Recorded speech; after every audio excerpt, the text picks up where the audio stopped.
The coal is damp at the bottom of the shed, and when you lift the shovel, the small black pieces cling together in dull, heavy crumbs, leaving a dark shine on the wood of the handle and a sour, earthy smell on your fingers. The yard is still half asleep, though the kiln has not slept at all, and from the low brick arches along its side there comes the slow orange breathing of a fire that has been fed through the night and must be fed again before the morning bells begin to move over Prague.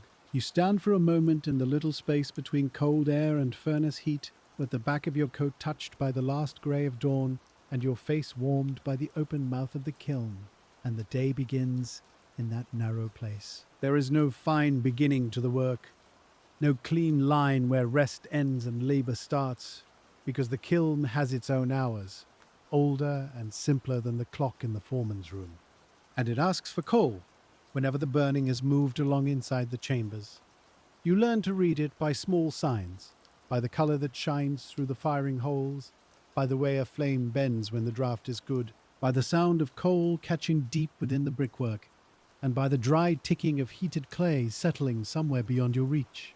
In the 1880s, on the edges of Prague, where brickyards and small works sat near roads, rail sidings, streams and new building ground, this was the sort of knowledge a kiln stoker carried in his body, not as a lecture, but as a habit. You have come in before the streets are properly awake, and the city beyond the yard feels muffled, as though all its stones and roofs are still wrapped in a thin cover of smoke and river mist. Somewhere below the hill, the Vltava moves in its dark channel, and somewhere behind the houses, a cartwheel knocks once against a loose paving stone. But here the first sound is the shovel scraping coal, then the soft fall of it into the barrow. Then your own boots finding the same packed path through cinders and clay dust. The air tastes of soot and wet earth, and the kiln waits with a patience that is not kind or cruel, only steady. A stoker's day is made from returning, again and again, to the same mouths of heat, because a kiln does not burn properly by accident, and the bricks inside must be brought slowly through their changes. Clay that still holds water must be warmed gently at first, then driven toward a stronger heat, then held there long enough for the soft shapes to become hard enough for walls, chimneys, drains, factories, and the new tenement houses rising around the city. If the heat is too weak, the bricks come out pale and soft, with a dull heart that will crumble sooner than it should, and if the heat bites too fiercely, their edges twist or glaze, and the batch carries the stoker's mistake in every warped corner.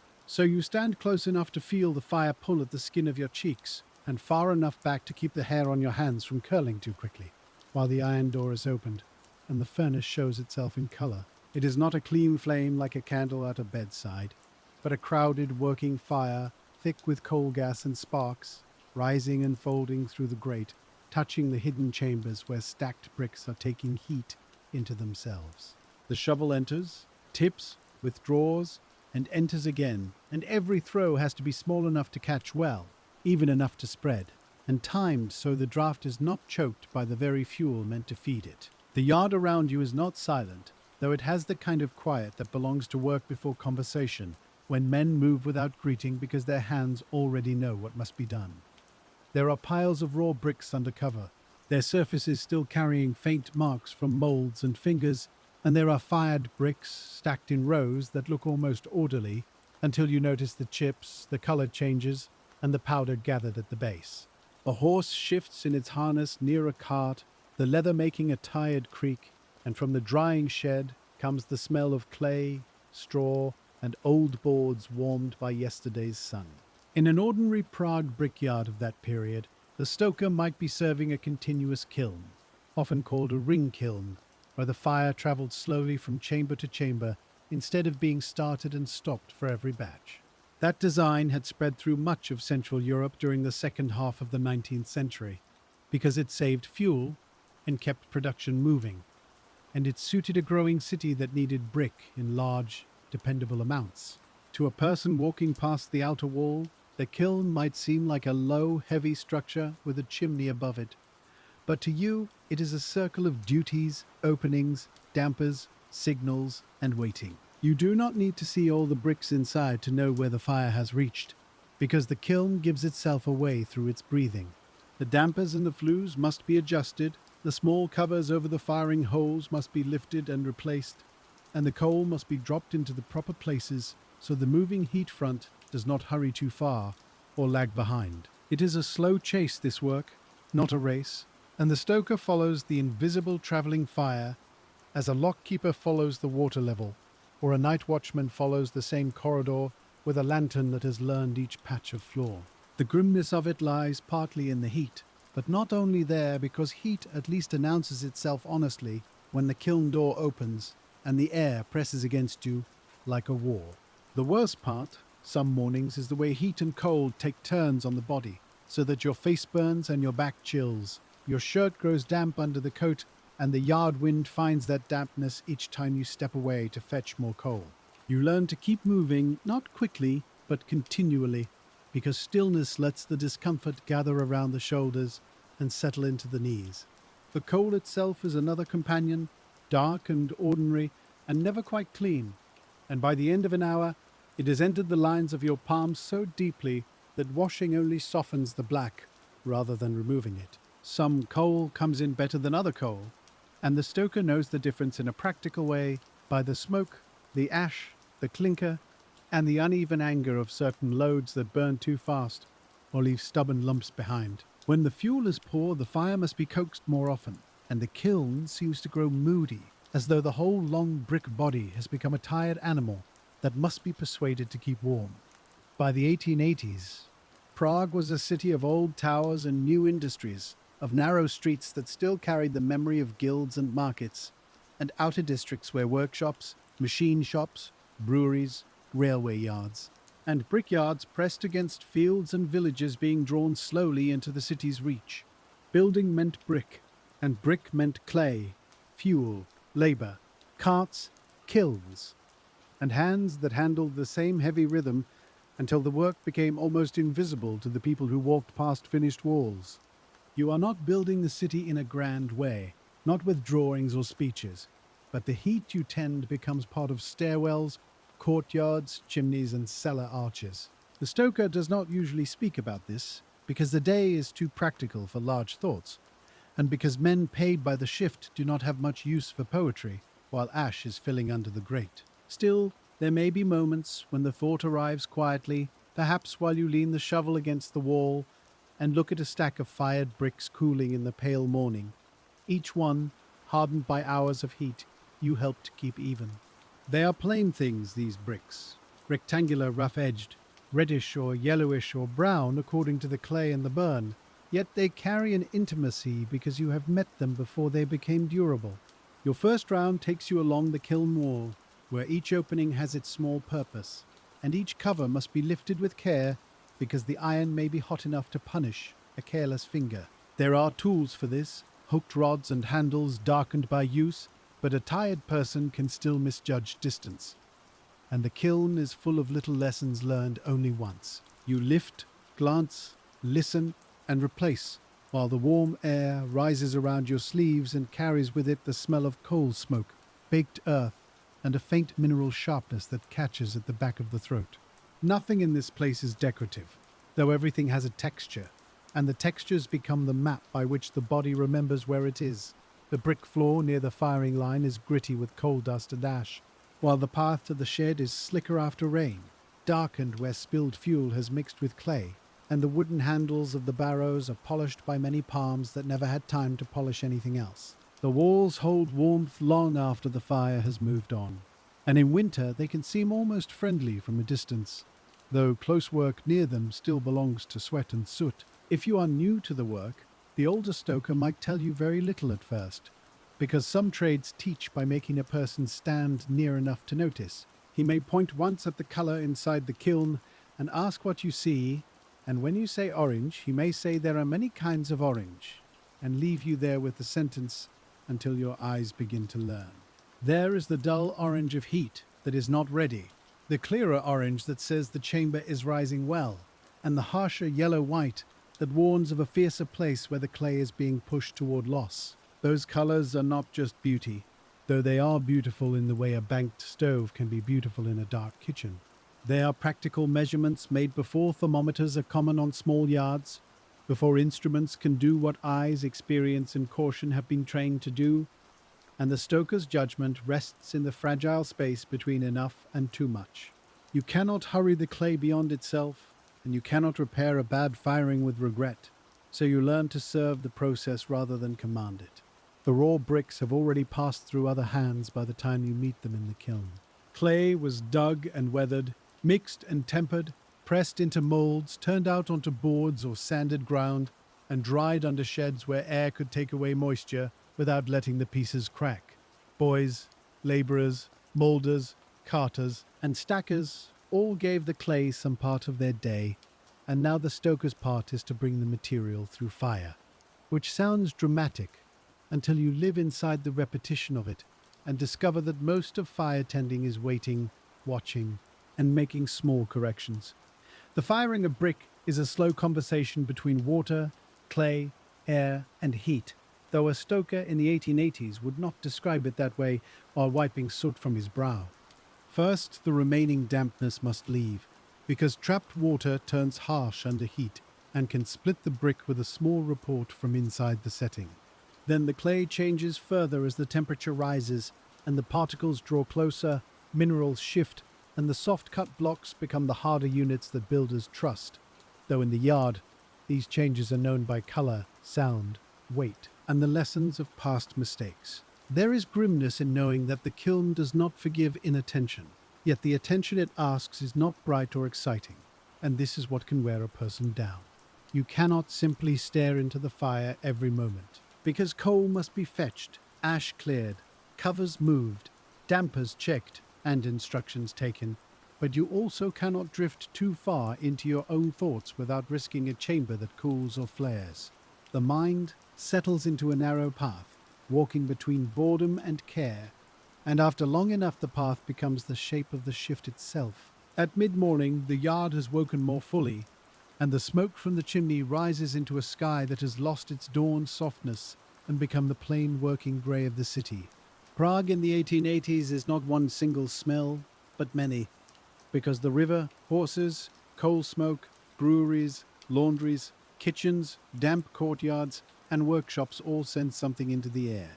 Here, near the kiln, those smells are gathered under the stronger breath of burning fuel, and when the wind changes, the whole yard seems to turn its head. You take bread from a cloth, perhaps dark rye with a little fat or cheese if there is some, and you eat standing or sitting on a low wall where the heat from the brickwork touches one side of you.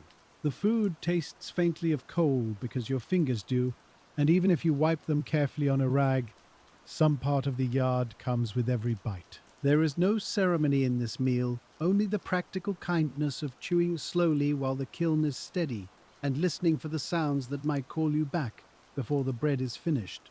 The foreman's room, if the yard has one worth the name, may hold a table, a ledger, a clock, and the dry smell of paper mixed with damp wool from men coming in and out. Orders are counted, loads are noted, and the kiln's progress is discussed in brief phrases that carry more meaning than they seem to carry. A chamber may be coming on, or holding, or running cold, and each phrase means another adjustment, another barrow, another hour in which the stoker's body must answer a condition hidden behind brick. The work is grim because it is close to the fire, and yet far from the finished result, close to the city, and yet tucked into the smoky edge of it, close to skill, and yet often treated as rough labor. A stoker needs judgment, endurance, and patience, but those qualities do not always appear in wages or in the way cleaner trades speak about kiln men. By evening, when people pass a new wall in a street where lamps are being lit, they may notice the mason's line or the architect's facade, but not the person who kept watch when the bricks inside that wall were still glowing in a chamber. Still, the stoker has pride of a particular kind, quiet and guarded, because he knows the difference between a good firing and a careless one. He can strike a brick and hear something in its ring, can see where heat has travelled unevenly, can tell when a batch will please the buyer or make trouble in the yard. That knowledge is not grand, but it is real, and when you possess it, you carry a small private measure of the world, as solid as the brick dust settled along the seams of your boots. As the morning wears on, the kiln asks for ashwork, and this is a slower, lower task, closer to the ground and closer to the leftovers of burning. Ash gathers beneath the grates, mixed with cinders and fused lumps of clinker that have to be dragged away so air can pass properly through the fuel bed. You use an iron rake, leaning your weight into it, and when the ash shifts, a dull red glow may appear underneath, breathing heat into your face from below rather than above, which feels different and somehow more intimate. The ash is soft, in a way only a hostile softness can be, light enough to rise in a cloud, yet heavy enough in the barrow after many loads. It settles on eyelashes, cuffs, moustaches, bread, and the inside of the nose, and by the time the morning has gone far, the body feels lined with it, as though the yard has written itself in grey across every exposed surface. You learn not to rub your eyes with the back of your hand, or you learn once and remember, and the lesson remains quietly with you. A clean grate makes a better fire, and a better fire makes a steadier kiln, so the ash work cannot be treated as mere tidying. Air is the hidden half of the fuel, and without a good draft the coal smokes, sulks and wastes itself, turning money into soot and uncertainty. In a continuous kiln, where warm gases preheat green bricks ahead and cooling bricks give up heat behind, the path of air matters greatly, and the stoker's small adjustments serve the larger economy of the whole brick body. This is one of the strange comforts of the job, if comfort is not too soft a word for it, because nearly every unpleasant task has a reason. The shovel is heavy because fuel must be moved, the ash is choking because the fire has used what it needed, the heat is fierce because clay must change, and the waiting is long because bricks cannot be persuaded by impatience. A person can endure much when the motions make sense, and in the kiln yard the sense is simple enough to be held in the hands, though the hands ache by holding it. Outside the kiln, Prague continues its own larger firing, turning rural edges into suburbs, workshops into factories, paths into streets, and local needs into orders that arrive by cart and rail. Districts that had once felt separate from the old town were being drawn nearer through roads, bridges, industry, and the daily traffic of people who came in search of wages. The stoker may not speak of urban growth, but he sees its appetite in the yard, in the stacked bricks, in the call for more loads, and in the foreman's impatience when weather slows drying. Weather matters more than people outside the trade might imagine, because brickmaking begins long before the kiln and depends on the patient removal of water. Rain can delay drying, frost can spoil green bricks, and damp air can make everything slower, which means the kiln's schedule, the yard's wages, and the promises made to builders all rest partly under the sky.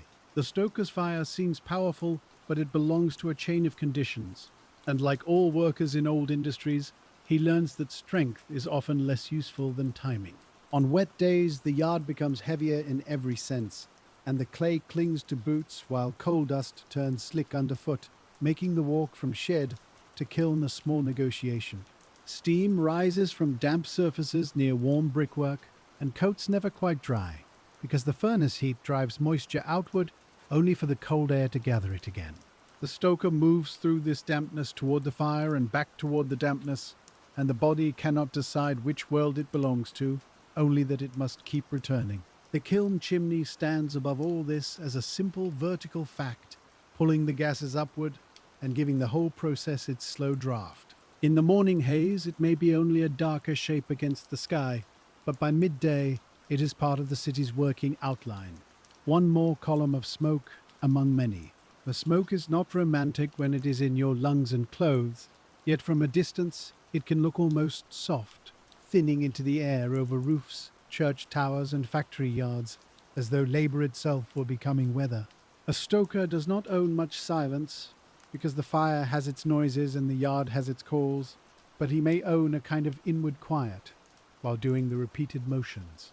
The shovel enters coal, rises, turns, and empties, and after enough years the movement can become so practiced that the thoughts behind it loosen slightly. You might think of home, or a debt, or a child's cough, or the price of bread, or nothing at all beyond the next firing hole, while the body keeps time with work. There are other men nearby, but the closeness of shared labor is not always the same as conversation.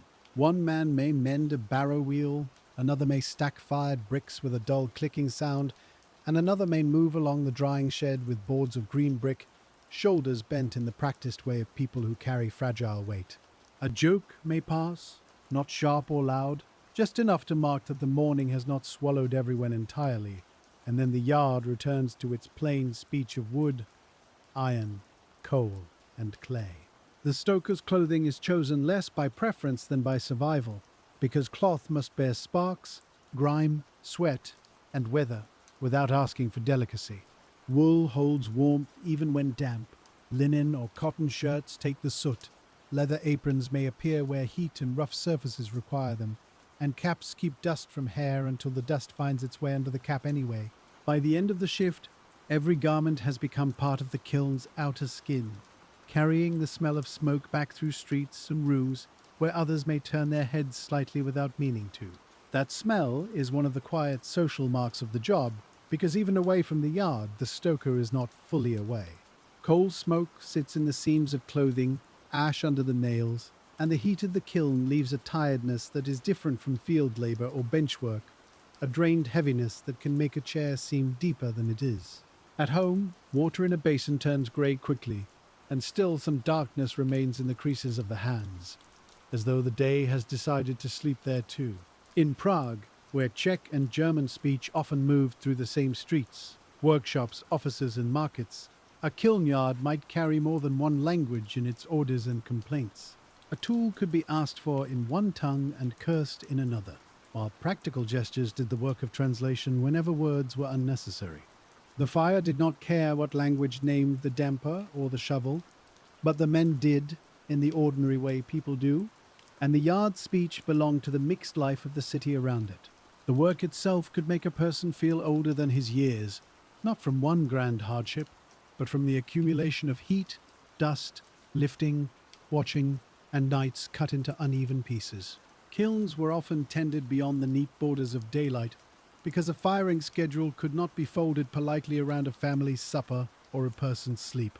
A man might take his turn in darkness, with the yard reduced to lantern light and furnace glow, and discover that the night shift has its own slow weather, made of shadows, sparks, and the small loneliness of staying awake for something that cannot thank you. At night, the kiln becomes more visible and less visible at the same time. The yard disappears into darkness, the sheds become black shapes, and the sky above the chimney may hold a few blurred stars when smoke and cloud allow it. But the firing holes shine more clearly, and every lifted cover shows a hidden interior that seems almost alive. You walk between those points of light with the care of someone tending several small hearths in a very large, very uncomfortable house. The city beyond may be quieter then, though not silent, because Prague has always had its late carts, watchmen, railway sounds, tavern voices, dogs, and river noises moving under bridges. From the kiln yard, those sounds arrive softened and scattered, unable to compete with the close scrape of tools and the low pull of the draft. It can feel as if the whole sleeping city rests partly on your ability not to sleep, because the kiln must keep its steady course while others lie under roofs made possible by such work. A night stoker learns the shapes of tiredness, and not all of them are the same. There is the simple heaviness of eyelids, the wandering thought that makes a familiar path feel briefly strange, the irritation that comes when ash refuses to move, and the odd, dreamy clarity that sometimes arrives near morning, when every spark seems separate and every sound has a clean edge. In that hour, you may count motions without intending to: one shovel, another shovel, one cover lifted, another replaced, and the count becomes a small rope by which the mind holds itself near the task. This is perhaps the gentlest way to understand why the work was grim, because there was not only the risk of burns, nor the smoke, nor the strain, though all of those were present. It was the way the kiln's needs entered every ordinary part of a person's life, changing sleep, appetite, clothing, lungs, skin, and the sense of time. The stoker belonged to a process that was larger than him and less patient with him than he was with it. And still he had to meet it calmly, because panic has no use in a kiln yard. Yet calm is not the same as ease, and the old photographs of industrial workers, when they survive, can hide as much as they reveal. Men stand still for the camera, caps low, faces composed, hands visible or tucked away, and the grind becomes almost picturesque because the photograph cannot give you the heat against the eyes or the ash in the throat. To imagine the stoker truly, you must put the motion back into the picture. The repeated bending and lifting, the half-squinted firelight, the slow return to the coal shed again and again. The kiln itself is a patient machine made of brick, iron, air, fuel, and human attention. And unlike newer machines with belts and wheels, it moves mostly through transformation rather than visible speed. Its product advances by changing state, not by rushing down a line, and much of its activity is hidden inside walls. This makes the stoker's work feel almost like listening to a room on the other side of a closed door, where the color under the cracks, the warmth of the handle, and the smell of the draft tell you what is happening within. When the firing front moves onward, the chambers behind it begin their cooling, and the chambers ahead are warmed by the heat drawn through them, saving fuel and preparing the green bricks for their turn. The idea is efficient, but efficiency for the owner often becomes vigilance for the worker, because continuous burning requires continuous care. The stoker is one of the people who makes the cleverness real, and cleverness made of brick and flues still depends on the tired person who notices when the fire has become uneven. There is a rhythm to the covers over the firing holes, and after a while the sound of them becomes part of the day's music. Lift, set aside, feed, replace, move along, and with each action there is the muted clank of iron against brick, softened by ash and repetition. If a cover is set down carelessly, it may chip the edge of the hole or leave a gap where air enters wrongly. So even the apparently rough motions ask for a certain neatness, the kind of neatness found in trades where mistakes are expensive and praise is rare. The barrow, too, has its own character, especially when loaded with coal over ground that has never been as level as one wishes. Its wheel complains at the same place near the shed, its handles press into the same parts of the palms, and its load shifts with a low granular sound that becomes familiar enough to hear in memory after work is done. A good barrow is not a fine thing, but it is trusted, and in a yard of heat and weight, trusted things matter. Sometimes boys in the yard watch the stokers with a mixture of caution and interest, because the furnace openings seem to belong to an adult world of fire, judgment, and warning. A boy sent to carry smaller loads or fetch tools may hover a little too close until told to move back, and he learns quickly that the kiln's glow is not there for admiration. In time, if he stays in the trade, the glow may become ordinary to him too, and that is one of labour's small sorrows. How wonder becomes work without entirely ceasing to be wonder.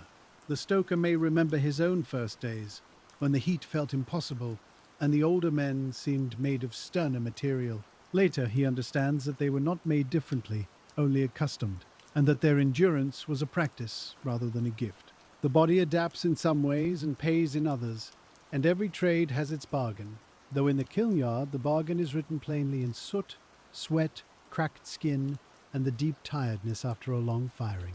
At certain times, the kiln must be watched for signs of overfiring, when the clay begins to go beyond hardness towards distortion.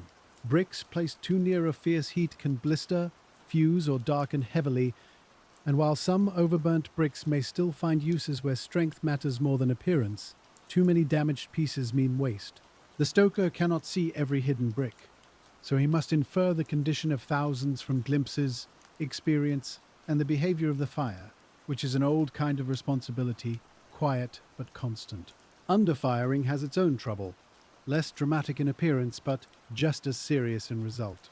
A brick that has not matured properly may look acceptable enough to an untrained eye, but it can be weaker, more absorbent, less ready for frost, pressure, and the long, damp life of buildings. The stoker's care, then, is partly a care for people he will never meet, people whose walls and ovens and drains depend on the plain integrity of fired clay. There is a moral comfort in making something useful, even when the making is hard, and perhaps that comfort is one reason workers in rough trades often speak carefully about the quality of their labor. The kiln stoker may not own the yard or set the price of bricks, but he knows when he has kept a good burn, and that knowledge cannot be entirely taken from him. In a life where many decisions are made elsewhere, the small decisions at the firemouth belong for a moment to his eye and hand. By midday, The kiln's warmth seems to have entered the whole yard, though the weather beyond may still be cold enough to make breath visible in shaded places. The men's movements slow slightly, not from idleness, but from conservation, because anyone who has worked near heat learns not to waste motion. You set the shovel down in the same place each time, adjust the rag around your neck, drink water that tastes of the pail, and return to the line of openings where the fire continues its patient work. Water is necessary and never quite enough. Too much at once can sit badly in the stomach when the body is hot, too little leaves the tongue thick and the head dull, and the stoker learns to drink in the practical manner of a person who cannot pause for comfort very long.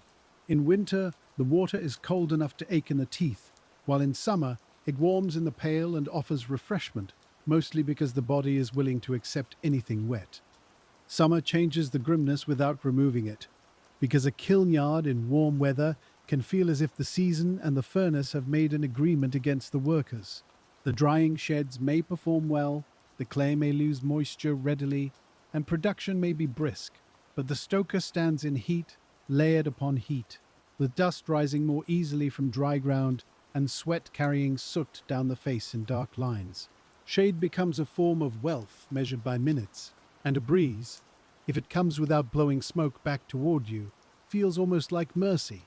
Winter, in turn, makes the kiln's heat more tempting from a distance and more punishing up close. Frost stiffens the yard, makes wood hard under the hand, and turns ruts into frozen ridges, yet the fire mouths still open with their heavy warmth, and the body passes again between extremes. A man may warm his fingers near the brickwork, then burn them through carelessness, or step away sweating into air that steals heat from damp cloth so quickly it feels personal. The grimness is also in the dirt that cannot be left at work, because the body carries the yard home as faithfully as a cart carries bricks. Hair smells of smoke, ears gather dust, nails darken, and the lines around the mouth hold a little soot, even after washing. A stoker's family may know the sound of his step when he returns, the tired clearing of his throat, the careful way he removes outer clothes, and the silence that sometimes follows a shift spent listening to fire. He may live in a crowded district, perhaps in a room where other work smells already exist, from cooking, laundry, damp walls, boots, and children's clothes drying near a stove. The kiln does not vanish at the threshold, yet neither does home become only hardship, because there may be soup, a bench, a familiar cup, a sleeping child, or the small relief of taking off boots and feeling the floor with stockinged feet. Ordinary comfort matters more when the day has been rough, and the stoker's evening may be built from such small recoveries. Sleep after kiln work can be deep, but not always gentle. The body wants to sink, but the lungs may keep a memory of smoke, the skin may hold heat, and the mind may continue its rounds along the firing holes, lifting covers in dreams and watching colors that no longer need watching. Anyone who has worked repetitive labor knows this, how the motions continue after the tools are put away, and how the day repeats itself once more inside the dark before finally loosening. In the morning, if the shift begins again, the yard receives him without surprise. The coal shed is still there, the kiln is still breathing, the chimney still marks the sky, and the same path is waiting under whatever weather has come. There is something almost tender in this sameness, though not tender enough to soften the work itself, because routine can be both comfort and burden, a place to rest the mind, and a wheel that does not stop for the person walking inside it. The kiln stoker's place in the brick-making chain is therefore both central and humble, hidden behind the very success of what he helps produce. A well-fired brick does not announce the man who watched it through heat. It simply does its work in a wall for decades, perhaps longer, taking rain, frost, plaster, smoke, and the weight of rooms. The stoker disappears into usefulness, and there is a quiet sadness in that, but also a kind of peace, because many lives are held together by work that remains unnamed. In the cooling chambers where the fire has already passed and left its memory in the brickwork, the heat becomes less fierce but more enveloping, wrapping itself around arms and shoulders like a heavy coat that cannot be removed. When the men begin to draw out the fired bricks, they do not step into comfort, only into another degree of the same long warmth, with dust floating in the air and the stacks giving off a baked, mineral smell. You may be called to help when the firing is steady elsewhere, and then the kiln changes from a thing you feed to a thing you empty. The bricks come out changed, and yet they are still handled one by one with the same human fingers that handled them when they were soft. A fired brick has a different sound from a green one, a small, hard knock when it meets another brick, and that sound gathers until the chamber seems filled with a dull, orderly music.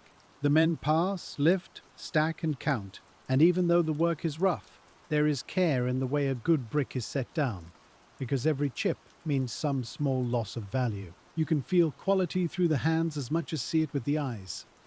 And this is one of the quiet lessons the yard teaches without ceremony. A brick that is properly fired has a firmness that answers the grip, while a poor one may feel lighter than expected, or too brittle at the corners, or oddly glassy where the heat has bitten too hard. The stoker may not be praised when most bricks are sound, because soundness is treated as the natural condition of things, but blame finds its way through a yard more quickly than gratitude ever does. When a chamber has cooled enough to enter, the air inside still carries a stored heat that seems to come from all sides at once. The walls, the floor, the bricks, and even the dust have kept part of the fire, and every movement stirs warmth up again, as though the kiln is reluctant to let the burning go.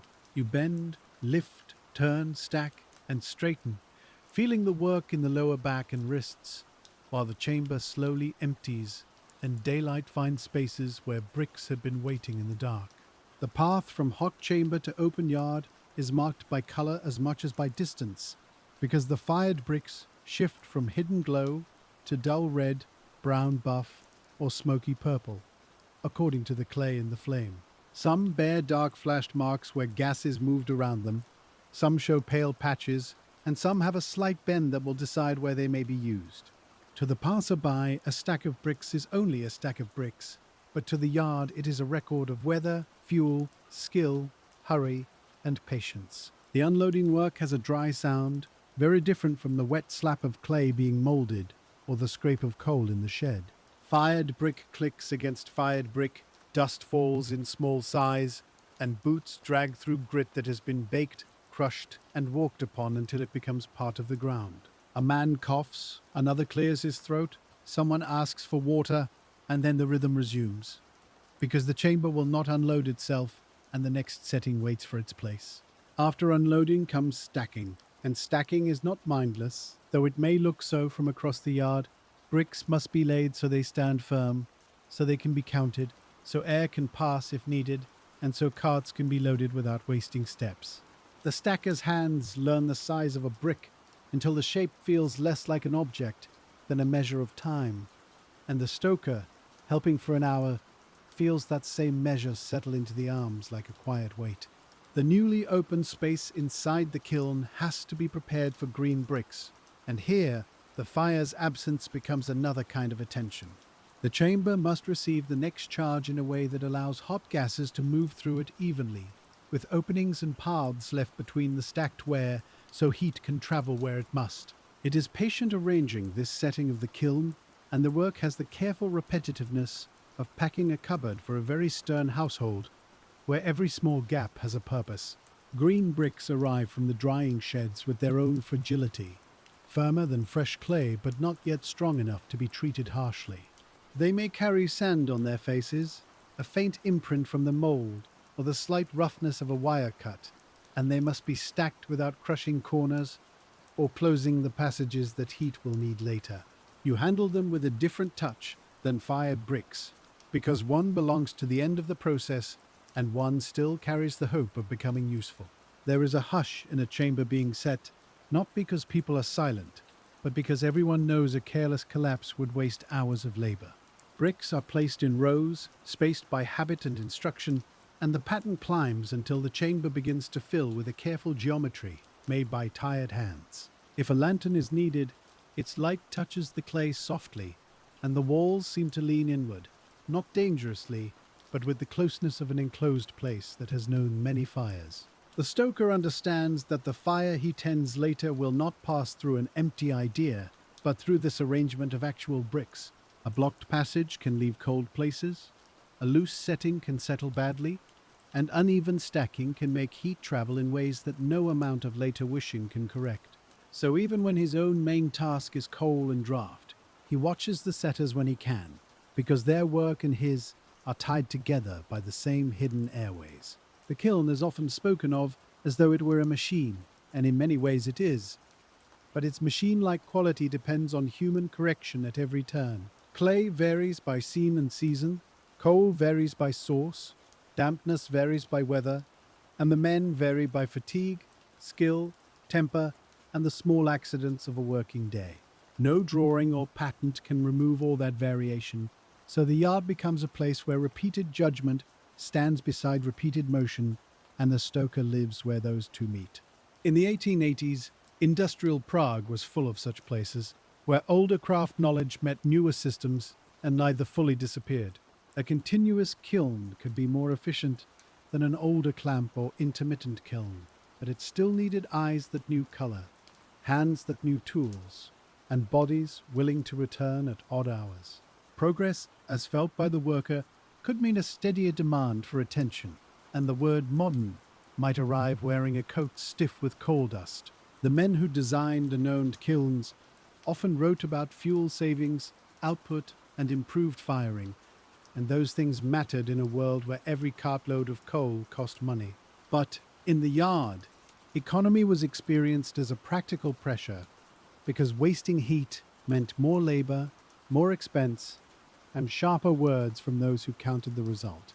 The stoker worked inside that pressure quietly, feeding enough but not too much, opening draft without stealing heat, and making the small judgments by which efficiency became a bodily discipline. A poor fire is not simply colder because it can be smoky, uneven, sulky, and wasteful, turning the air thick while still failing to do its work. The coal must catch properly, the draft must draw, the flame must travel, and the hot gases must reach the brick setting in a way that changes clay without tormenting it. When it goes well, there is an almost invisible smoothness, a sense that the kiln is breathing through all its passages, and the stoker feels that smoothness as relief rather than triumph. Relief is a modest feeling, but many working lives are built around it. The cart arrived on time, the rain held off, the coal burned clean enough, the chamber did not crack, the foreman did not call your name in anger, and the shift moved forward without a mishap that would be remembered. Such relief rarely makes a story, but it makes a day bearable. And a bearable day, repeated often enough, becomes the ordinary foundation of a life. There are also sounds that tell trouble before the eyes confirm it, and a stoker learns to sort them from the general noise. A sudden settling in the chamber, a harsh change in the draft, a door rattling oddly in its frame, or the wrong softness in a firebed can bring the attention back from whatever tired thought had been drifting. In this work, listening is not separate from labor, because the kiln speaks through small physical changes rather than through any single clear alarm. The chimney's pull can change with wind, and wind is one of those outside forces that enters the work without asking permission. A strong gust may alter the draft, push smoke in unwelcome directions, or make the stoker adjust dampers more often than usual, and a still heavy day can leave smoke hanging low in the yard. The weather above the chimney and the heat under your shovel belong to the same system, though one seems large and one seems close enough to burn your sleeve. When wind drives the smoke sideways, the yard disappears and reappears in pale curtains, with men becoming shapes and stacks of brick turning into reddish blocks, softened at the edges. Your eyes water, your throat tightens, and still the work continues, because smoke is not an interruption in a kiln yard, only one of its regular languages. You turn your face when you can, blink, spit if you must, and return to the fire mouth where the next small act is waiting with its ordinary demand. A day in the kiln yard can be measured by the body rather than the clock.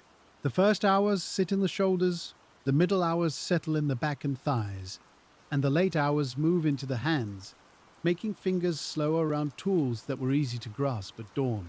Even the skin seems to keep accounts, because heat tightens it, soot dries it, water roughens it, and small burns leave tender places that remind you where yesterday's carelessness or simple bad luck found you.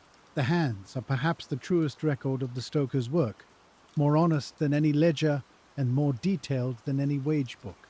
They are darkened, thickened, sometimes cracked, with nails worn and cuticles rough, and they hold a shovel in a way that shows long practice without needing to announce it. At rest, they may curl slightly as though still remembering the handle, and when placed on a table at home, they bring the yard into the room in miniature. There is a particular awkwardness in trying to be gentle with hands made rough by heat and cold. A stoker may touch a child's hair carefully, mend a strap, lift a cup, or button a coat, and in each motion the same hands that have dragged clinker from a grate try to become suitable for small domestic things. This is not a contradiction so much as a common working truth, because many lives ask one body to belong to harsh tasks by day and tender tasks by evening. In the yard, tenderness appears in different forms, usually disguised as practicality. A man warns another about a hot handle without making a speech of it. Someone shifts a barrow so the wheel does not catch. Or an older worker shows a younger one how to stand so the heat rises past the face instead of straight into it. These are small mercies, often rough in speech and quick in passing, but in a place of fire and dust, small mercies are not small at all. The grimness of the work does not mean the men were always miserable, because human beings make texture even inside difficult conditions.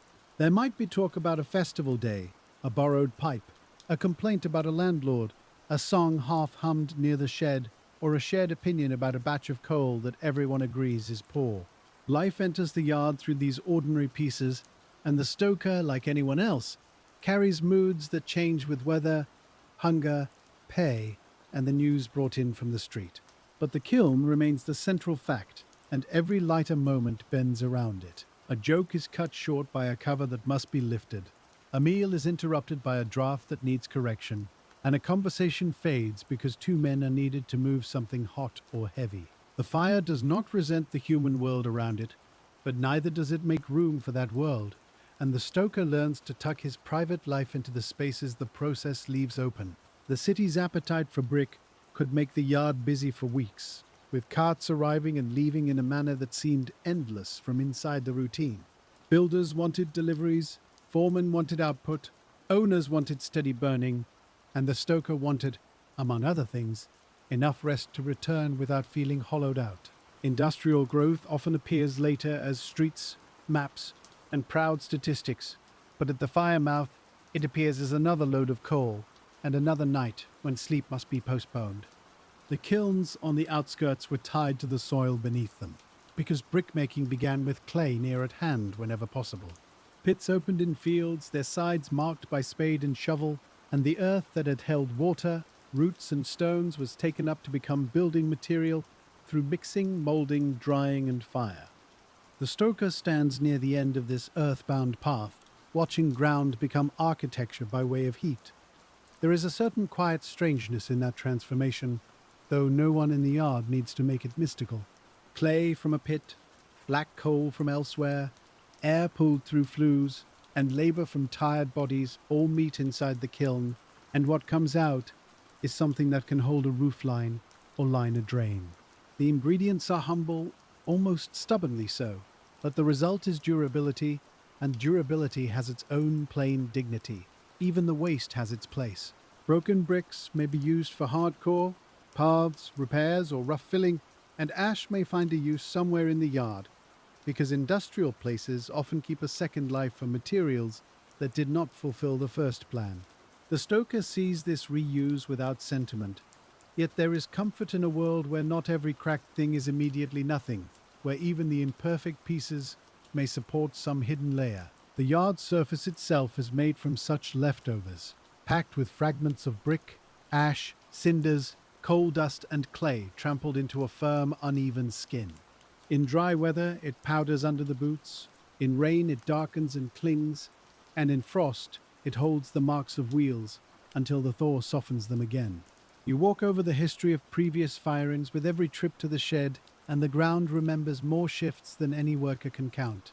Near the kiln, tools rest against walls with the casual order of things used too often to be put far away. Shovels, rakes, bars, hooks, and battered buckets wait in corners, each with a handle worn by repetition and each carrying some mark of heat, pressure, or repair. Nothing is new for long in such a place. and even a fresh tool quickly loses its clean edge, becoming part of the working world by accepting scratches, soot, and the shape of the hand. A good iron bar has a balance that becomes familiar, especially when clinkers must be broken or a stubborn piece of ash must be shifted from a grate. You feel its weight through the arms, not only in the muscles but in the memory of previous uses, and you know where to grip it without thinking. Tools in a kiln yard are not extensions of pride in a polished sense, but extensions of endurance, made to be leaned upon, dragged, struck, lifted, and trusted.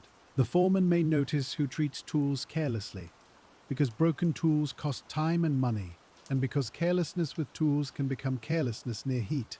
Discipline in such yards might be blunt, shaped by wages, authority, and the hard speech of men responsible for output.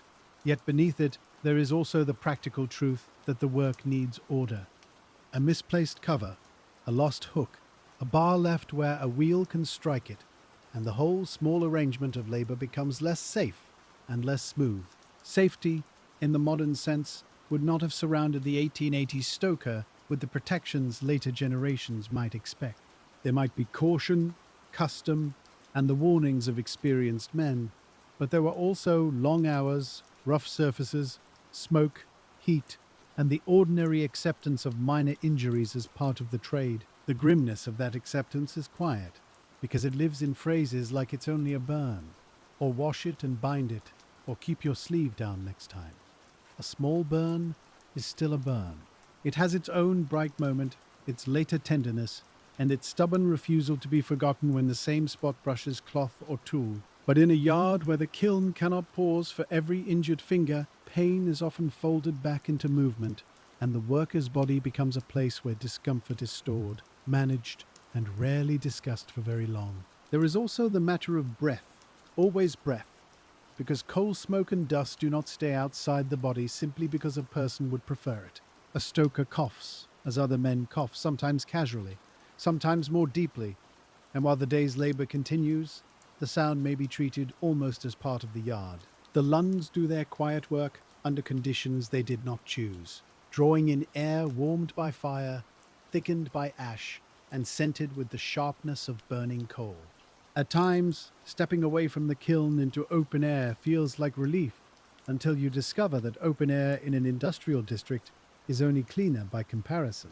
The city's chimneys, household fires, workshops and traffic all share the sky, and a windless day lets their contributions gather close to the streets. Still, the space beyond the kiln mouth feels wider, and the stoker may stand there for a moment, shoulders lowered, taking what freshness the day will give.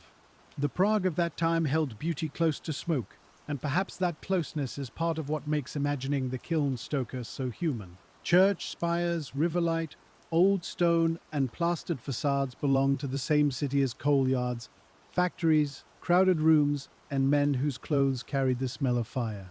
A person could walk from a narrow historic street toward a working edge and pass, without any dramatic boundary, from ornament into industry and back again. The stoker might not visit the grander parts of the city often, or he might pass through them on an errand and see their walls with the practical eye of someone who thinks about material.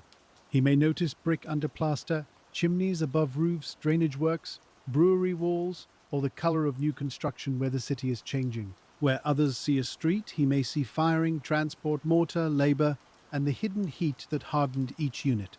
This practical way of seeing is not cold, though it may be unsentimental. Workers often know the world through what it costs to make, move, mend, or clean, and such knowledge gives ordinary objects a depth that polished admiration can miss. To know brick by heat and weight is to understand a building differently, from the rough underside of production rather than from the smooth face presented to the street. As afternoon leans toward evening, the light changes on the yard, and the stacks of brick grow warmer in color even before sunset touches them. Shadows lengthen beside the kiln wall, the chimney smoke may turn briefly gold at its edges, and the noise of the day settles into a slower register as some tasks are completed and others are prepared for night. But the stoker's work does not simply end because the sky has softened and the fire remains inside its long brick house waiting to be served. Evening can be one of the hardest hours because the body expects closure before the kiln permits it. Other workers may leave, carts may roll out through the yard gate, and voices may recede towards streets and homes, while the stoker remains with the fire that must hold steady into darkness. The contrast is not theatrical, but it is felt, especially when lamps appear in distant windows and the thought of supper moves through the mind with a weight almost as real as hunger. A hand lamp or lantern changes the scale of the work, making the immediate circle of ground bright while everything beyond it falls away. The coal pile becomes a dark mound with a small shining edge. The shovel blade flashes and disappears, and the firing holes glow with a stronger authority because night has removed competing light. In such hours, the yard feels less like a workplace and more like a small world built around heat. The night stoker hears different sounds from the day stoker, because quiet makes room for smaller things. A rat in the shed, a chain moving in the wind, distant wheels, a cough from another man, water dripping from a roof edge after rain, and the low crackle within the kiln, all find their places. Tiredness can make these sounds seem larger than they are, but routine draws them back into proportion, and the next task returns the mind to the body. Perhaps there is a watchman in the yard as well, moving along his own path, checking gates, sheds, and stored goods with a lantern that swings at his knee. His work and the stoker's overlap without becoming the same, one guarding property, the other guarding heat, and both passing through hours when most people are free to forget the machinery of the city. They may exchange a few words, or only a nod, because night labor often respects quiet without needing to name it. The kiln's glow can make faces look older at night. Shadows settle under cheekbones, soot deepens lines, and the orange light catches the moisture in eyes that have been staring too long toward heat.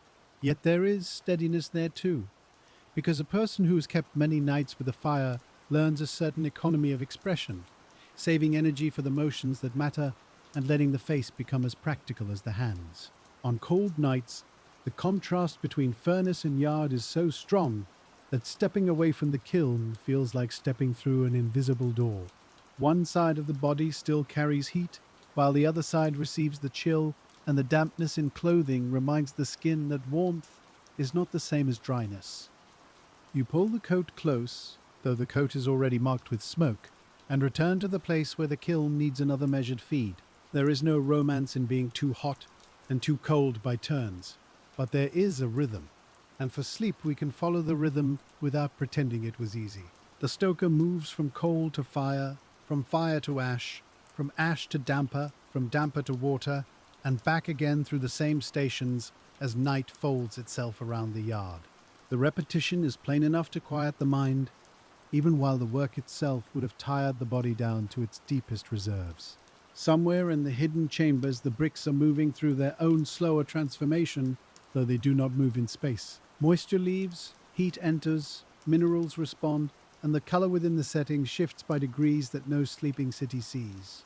The stoker is awake for those degrees, and his wakefulness becomes part of the brick, as surely as the coal does, though no finished wall will ever show where his eyes grew heavy. The grimness of the job includes this invisibility, because the hardest parts of useful labor often vanish into the usefulness itself. A brick in a wall is judged by straightness, strength, color, and price, not by the smoke of the night that fired it, or the man who stood near the draft while others slept. Yet invisibility is not the same as meaninglessness, and the stoker's work remains inside the object, hidden but necessary, like a seam buried within a coat. Toward the late hours, the fire may settle into a steadier condition, and when that happens, the stoker does not relax completely, but he may loosen a fraction.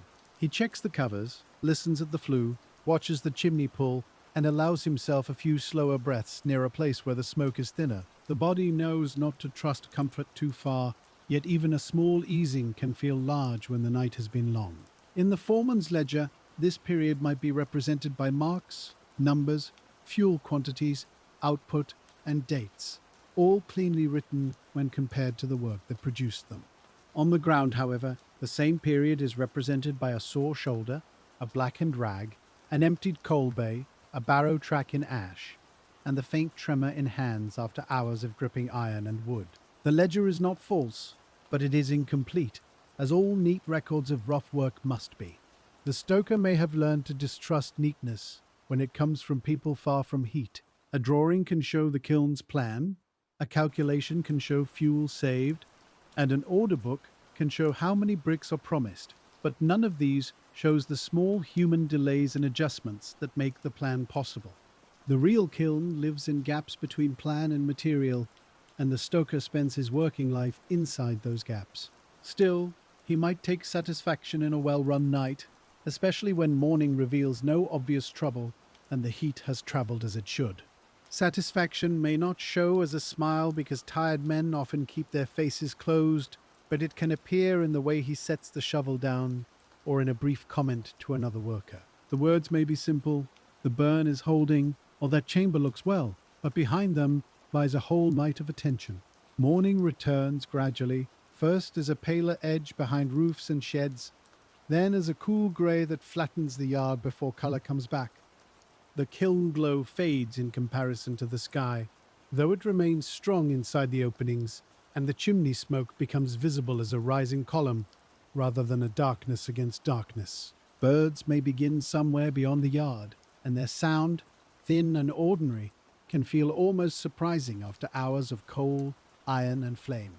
At this hour, the stoker's face may be marked by fatigue more than soot, because the eyes have carried the largest burden. Watching fire is not the same as looking at a landscape, because heat dries and dazzles. Smoke irritates, and the mind behind the eyes must continually interpret what is seen. By morning, the colours of the kiln may seem imprinted on the inside of the eyelids, glowing there whenever he blinks. The next shift, if there is one, arrives with its own smells of damp wool, tobacco, bread, and morning street air. Men step into the yard, carrying the outside world with them, and for a moment the night worker sees how enclosed his hours have been. He passes on what must be known, not everything he endured, only the useful facts, because work handed from one person to another must be concise enough to be carried. The chamber is rising well. The coal is poorer near the back of the shed, the lower grate wants clearing, the wind has been drawing hard, and the cover near the corner sits badly unless it is set straight. Such sentences are the inheritance of the shift, practical and unadorned, and once they are spoken, the night's private length becomes part of the continuing day. The kiln does not begin again with the morning, it simply goes on, and people attach themselves to its continuance for as long as their hours require. When you leave the yard after a night like that, the world may seem both too bright and too distant. Streets are beginning their ordinary business. Shop shutters rise, milk or bread carts move, and people with cleaner collars step around puddles without knowing that you have been awake beside a travelling fire. The stoker walks through this waking city as someone slightly out of time, carrying the night in his bones while the morning belongs to everyone else. Perhaps he stops for bread, or perhaps he goes straight home because hunger and sleep argue quietly inside the body. The coins in his pocket feel small compared to the heat just endured, but they are the reason he returns, and their smallness has to become food, rent, fuel, cloth, and all the other necessities that turn wages into living. The grimness of the job is never separate from this arithmetic, because endurance becomes most difficult when it must be sold by the shift. At home, if there is time, he may sit before washing, not from laziness, but because the body has to believe it is allowed to stop. The chair receives him, the room receives the smell of smoke, and the hands rest uselessly for a moment before they are asked to untie boots or lift a basin. A person who has been necessary all night can become very quiet once no one is asking anything immediate of him. The washing water darkens quickly, and the face that appears afterward may still hold shadows of the yard. Soot comes away in streaks, but redness remains around the eyes, and small burns or scratches reveal themselves more clearly once the grime is gone. Cleanliness after such work is partial, yet even partial cleanliness matters because it marks the fragile boundary between labour and rest. Sleep may come with daylight pressing around curtains or shutters, and the household may have to move softly if the stoker is to recover enough for another turn. Children learn, perhaps imperfectly, that a sleeping father in the daytime has not become idle, only shifted by the demands of fire. Outside, the city continues. and inside the body sinks into the deep, practical sleep of someone who has spent his strength keeping clay in the path of heat. But before that sleep fully takes him, there may be a few drifting images left from the yard. The glow behind a firing hole, the iron cover settling into place, the smooth handle of the shovel, the coal pile under lantern light, and the pale column of morning smoke may pass through the mind in no particular order. They do not form a story, only a residue of work, and then even that loosens. In another part of the city, a builder may receive bricks from a yard much like this one, and think mainly of schedule, price, and delivery. The bricks are stacked near a site, lifted by labourers, spread with mortar, tapped into line, and slowly turned into walls that will outlast many of the people who handled them. Each brick has passed through the kiln's heat, but the fire is silent now, sealed inside hardness. A mason may notice if the firing was good, because brick speaks differently to those who use it. It takes a clean break, holds an edge, drinks water at a certain rate, and lies under the trowel with either cooperation or complaint. In this way, the stoker's night reaches another trade without meeting it directly, and the quality of one man's hidden watch becomes part of another man's visible line. There is a fellowship between trades that may never become friendship. The clay digger, the moulder, the dryer, the setter, the stoker, the carter, the mason, and the plasterer all touch the same material at different stages, each seeing only a portion of its journey. The finished building covers those stages over, yet if you listen patiently, you can almost hear them inside the wall, not as noise, but as a layered quiet. The kiln stoker belongs especially to the middle of that hidden chain, where soft earth becomes hard enough for the city to lean on. He does not design the facade, and he does not sleep in every room his work makes possible. But he helps give the city its durable skin. His labor is grim because it is hot, dirty, underpraised, and relentless. But it is also intimate with transformation, which is a heavy kind of intimacy to carry. To stand at the firing holes is to stand between raw and finished, between damp clay and useful brick, between the yard's hunger for output and the material's slower needs. The stoker cannot hurry all things, though everyone around him may want hurry in one form or another. He becomes by necessity a servant of pace, and pace is one of the oldest truths in any craft where heat must do its work carefully. This carefulness may be hard to see from outside, because the motions look rough and the surroundings seem coarse. Coal is thrown, ash is dragged, doors are opened, iron is struck, and men shout when needed over noise and distance. Yet within that roughness is a fine attention to timing, color, and response. The kind of attention that does not need soft surroundings in order to be subtle. A stoker who has endured years at the kiln may carry a map of heat in memory. He knows which part of the wall stays warm longest, which cover is troublesome, which draft behaves badly in an east wind, and which chamber tends to lag when the coal is poor. Such knowledge is local, almost personal, and it belongs to one kiln as much as to the trade in general, because every working place has its own temper. The kiln's temper is learned slowly, through mistakes and corrections, through advice given too late or just in time, and through the quiet embarrassment of seeing a batch reveal what should have been noticed earlier. No book can fully spare a person from such learning, though books may explain the principles after the body has paid for them. The older stoker's confidence, if he has any left, has likely been bought with many nights of uncertainty, and uncertainty is present even in routine. A person can know the work well, and still meet a day when the clay behaves strangely, the coal smokes badly, the wind pulls wrong, or some hidden weakness in the setting shows itself as heat rises. Routine does not remove uncertainty. It gives the worker a way to move through it without becoming scattered, and the stoker's repeated tasks become a path across unstable ground. Sometimes, when a firing has been difficult, the yard may feel tense until the chamber is opened and the bricks can be judged.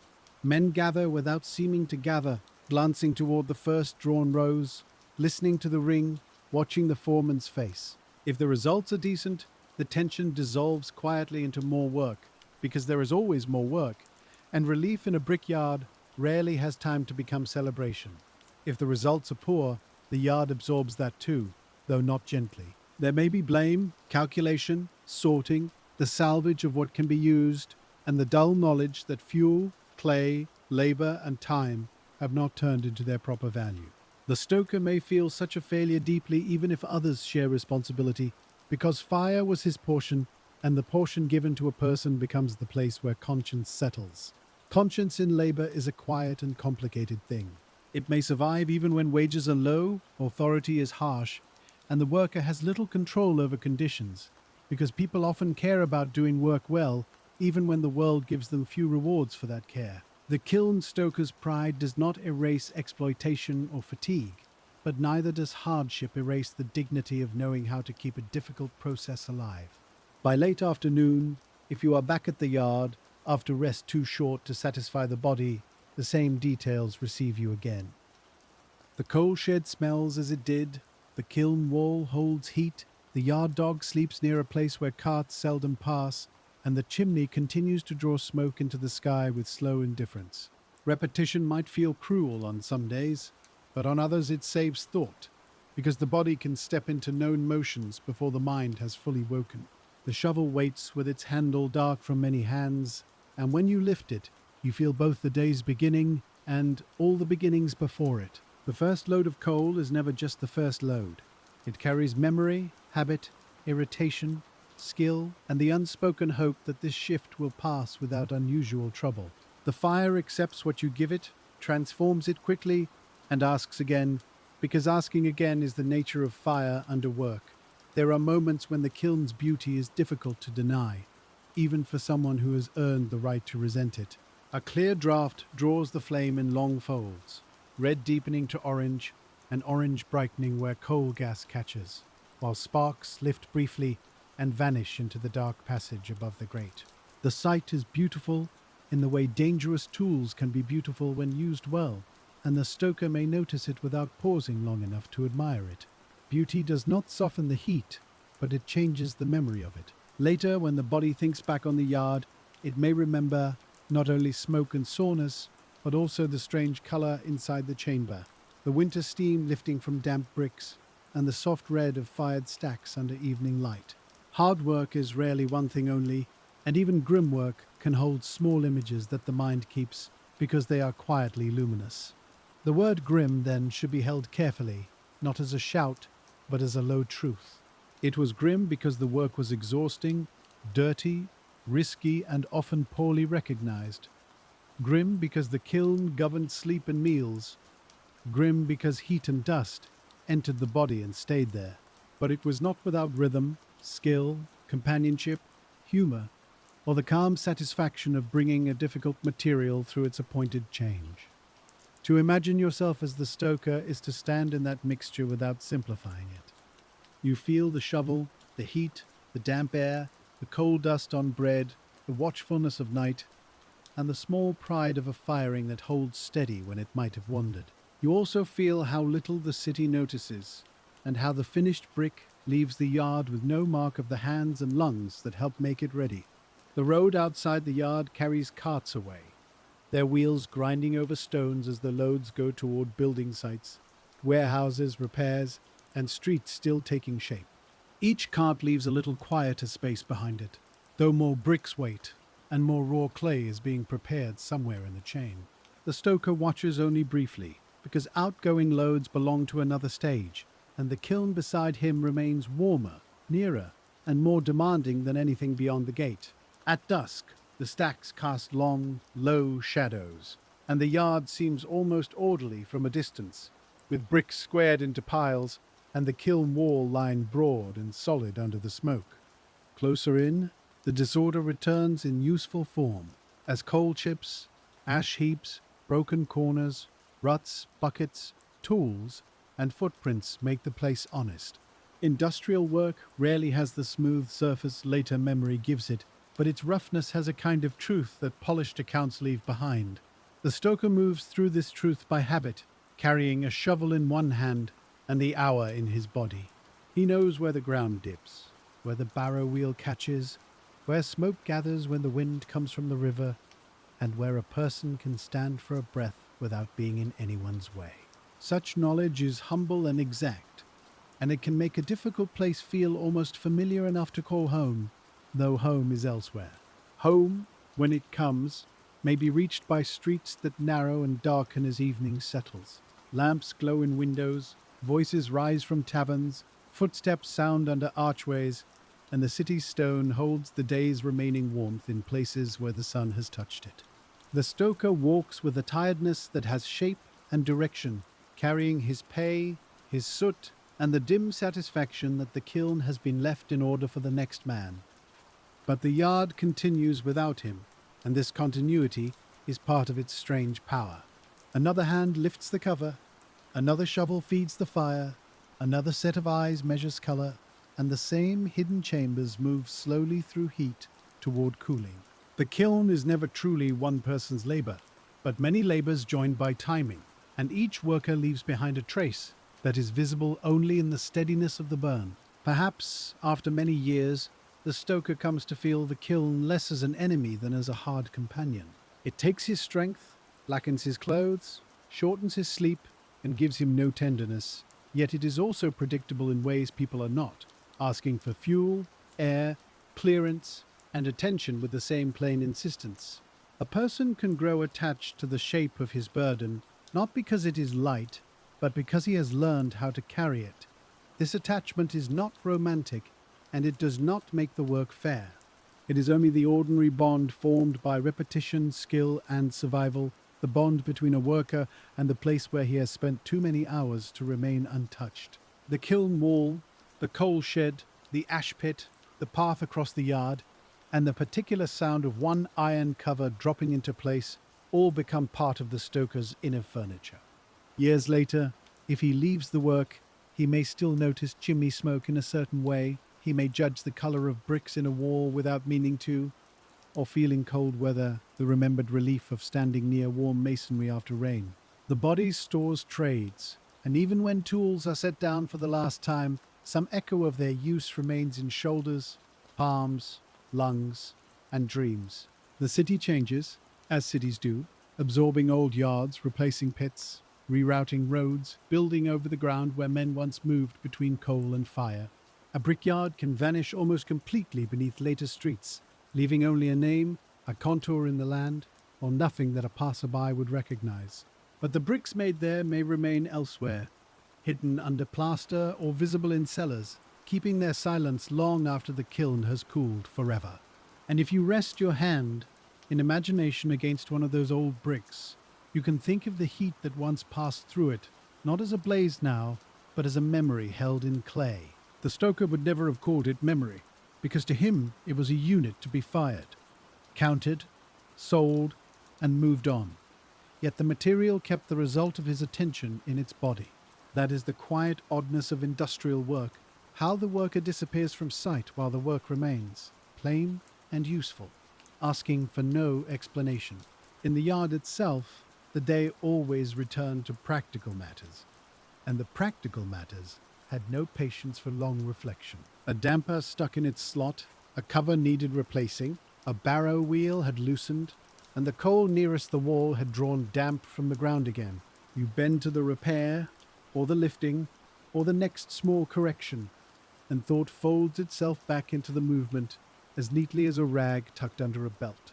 A kiln stoker learned the difference between a repair that could wait and a repair that could not, because delay in a hot place has its own way of becoming costly. A crack in brickwork might admit too much air, a warped iron fitting might never sit properly, and a damaged fire bar could let fuel fall badly into the ash pit. The kiln seemed massive and solid from the outside, but its usefulness depended on many small edges, seals, hollows, and passages remaining in proper order. Sometimes a mason or kiln builder would come to patch the kiln itself, and then the stoker watched another trade working beside his own. Heat had eaten at mortar, bricks had loosened, arches had shifted slightly, and the very structure that made bricks needed bricks and mortar to keep serving. There is something humble in that circle. A kiln made of fired clay, making more fired clay, wearing itself down through the same fire that gave it purpose. The repair work smelled different from firing, because fresh mortar, damp sand, and newly placed brick brought a cooler scent into the hot surroundings. A man might wet a surface, press mortar into a joint, tap a brick into place, and smoothed the seam with a practiced thumb, while the kiln around him held a residual warmth that made the work uncomfortable before it was even hard. The stoker might stand nearby with a tool or lamp, waiting as one part of the yard paused just enough to preserve the whole. Nothing in such a place lasted untouched. Not the kiln, not the tools, not the bodies that used them. Iron bent, wood splintered, brick cracked, leather dried, rope frayed, and men learned to mend what they could because new things were never free. Maintenance was not separate from labor, but woven through it, appearing in the small pauses between firings, in the early minutes before a shift, and in the tired hour when a person would rather go home. Even the chimney, tall and simple in outline, needed the hidden care of people who understood draft and soot.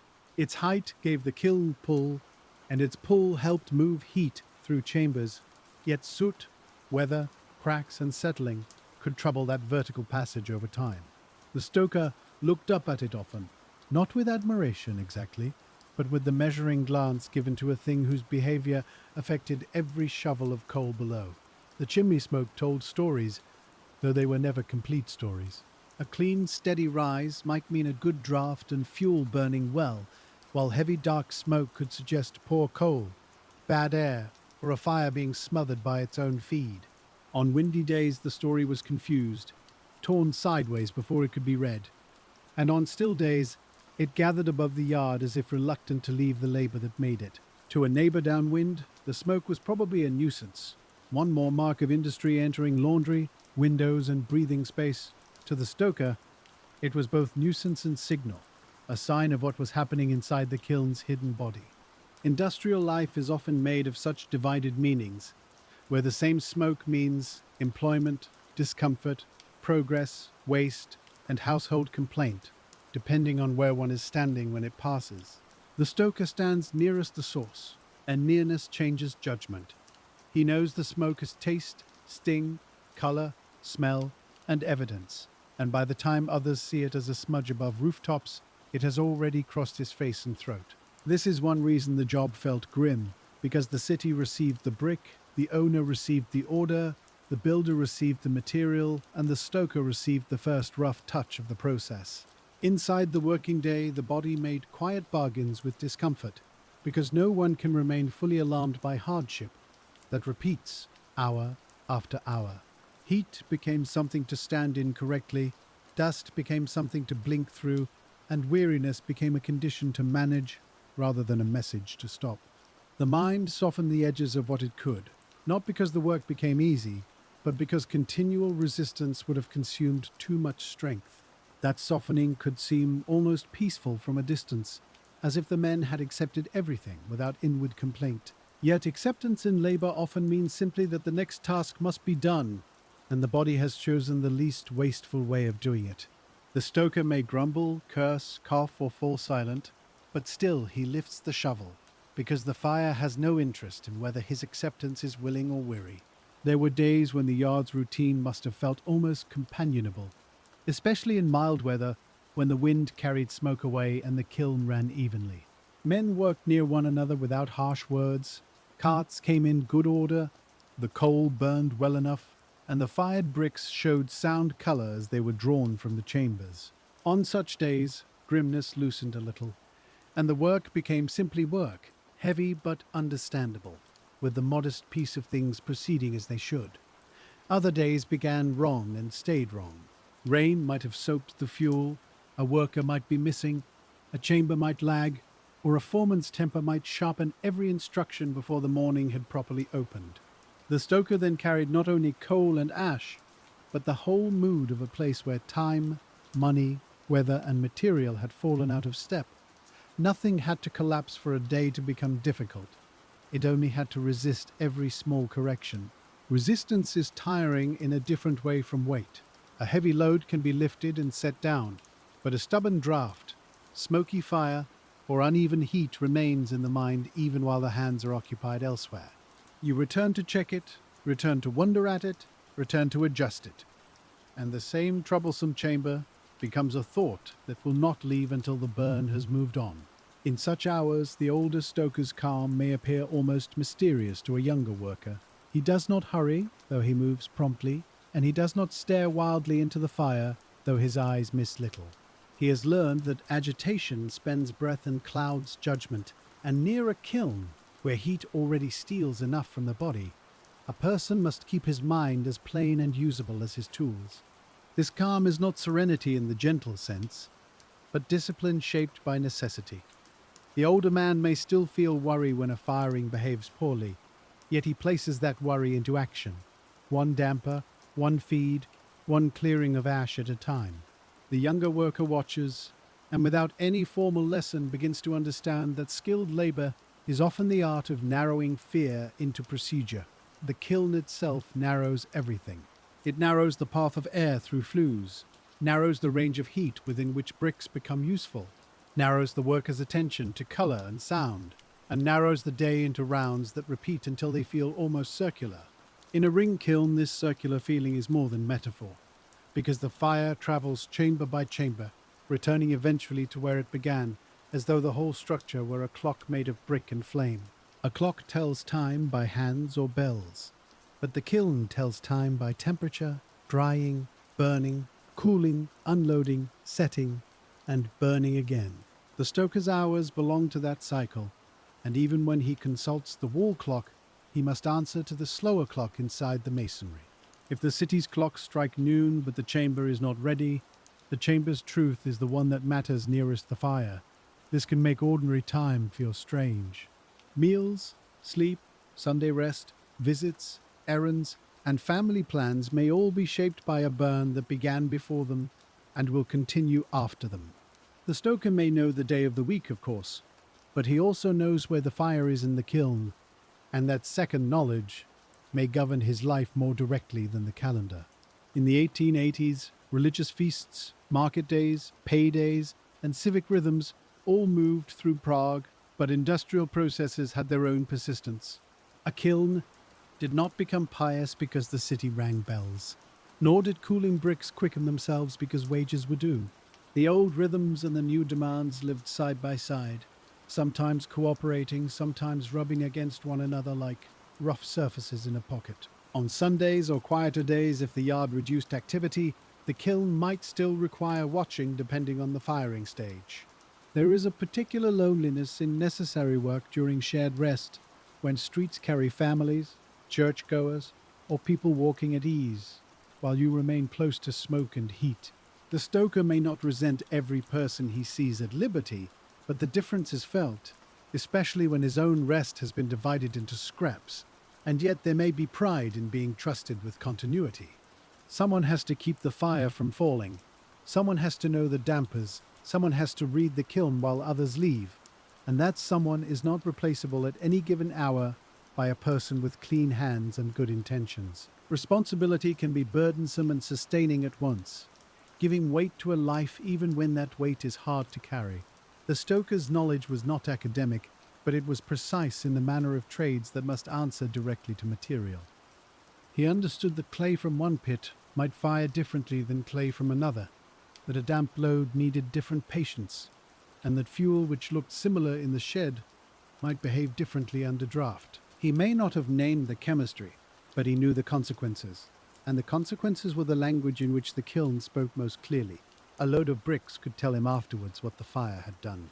The color gradient from one side to another, the sound under a tap, the presence of cracks, the warping of edges, and the number of pieces fit only for rough use, all formed a report more honest than any excuse. In this way, the kiln was severe, because it stored mistakes quietly and revealed them later when they could no longer be undone. This delayed judgment is one of the subtler burdens of the work. A choice made at night might not show itself fully until unloading, and by then, the tiredness that caused or accompanied it had become yesterday's tiredness, replaced by the new demands of today. The stoker lived with this delay, learning that care must be present before proof, because proof often comes too late for correction.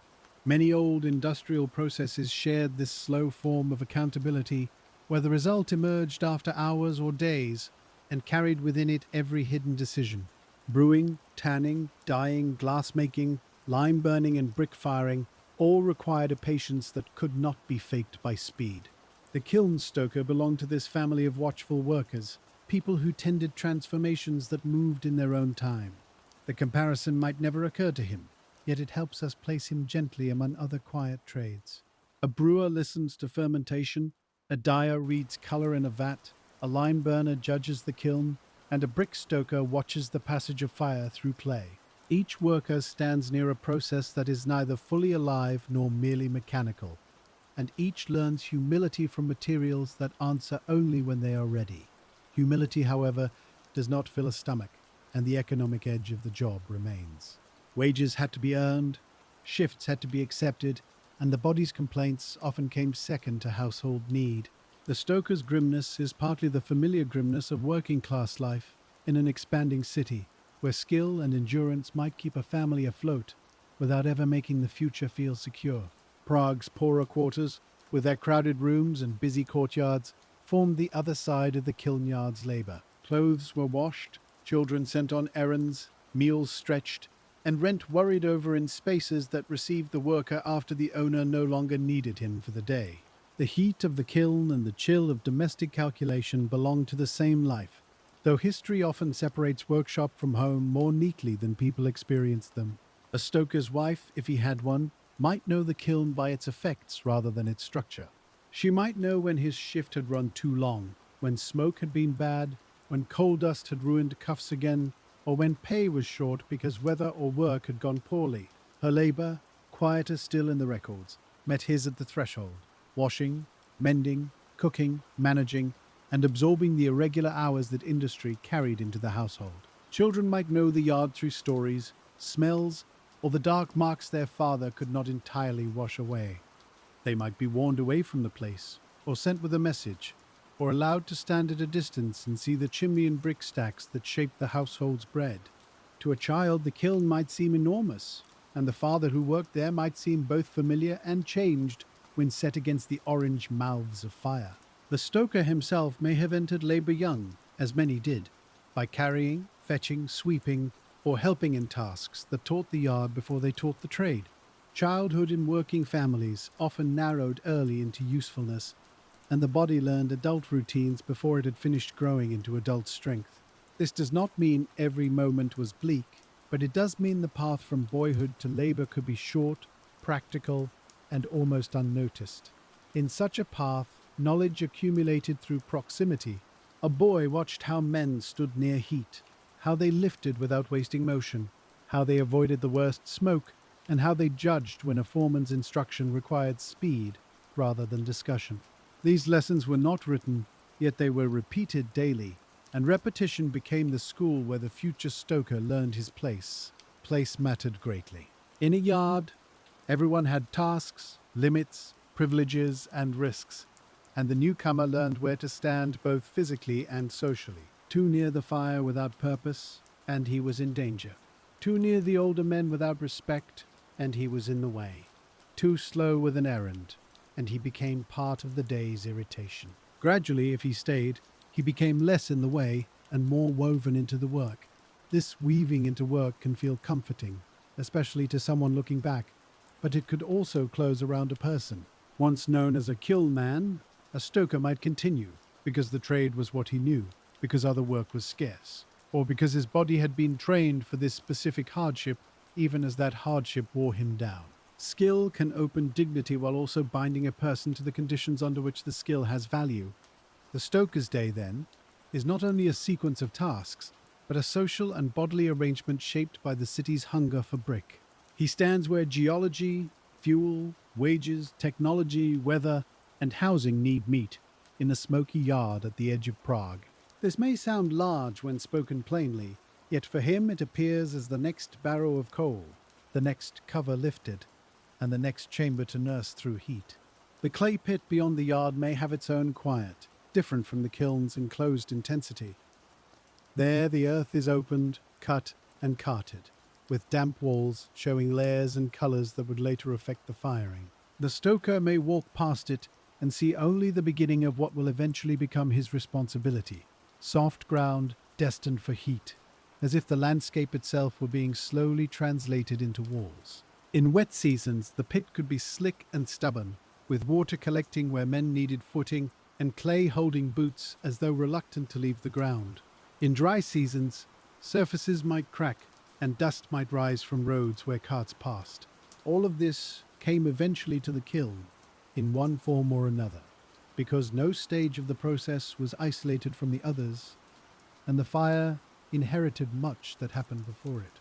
The drying sheds formed another world between pit and kiln, airy and cautious, where the main task was not to add heat, but to let moisture leave without violence.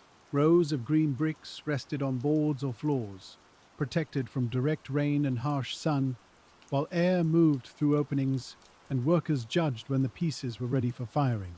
The stoker's heat could complete the hardening, but if drying had been rushed or spoiled, his fire would meet trouble already hidden inside the clay.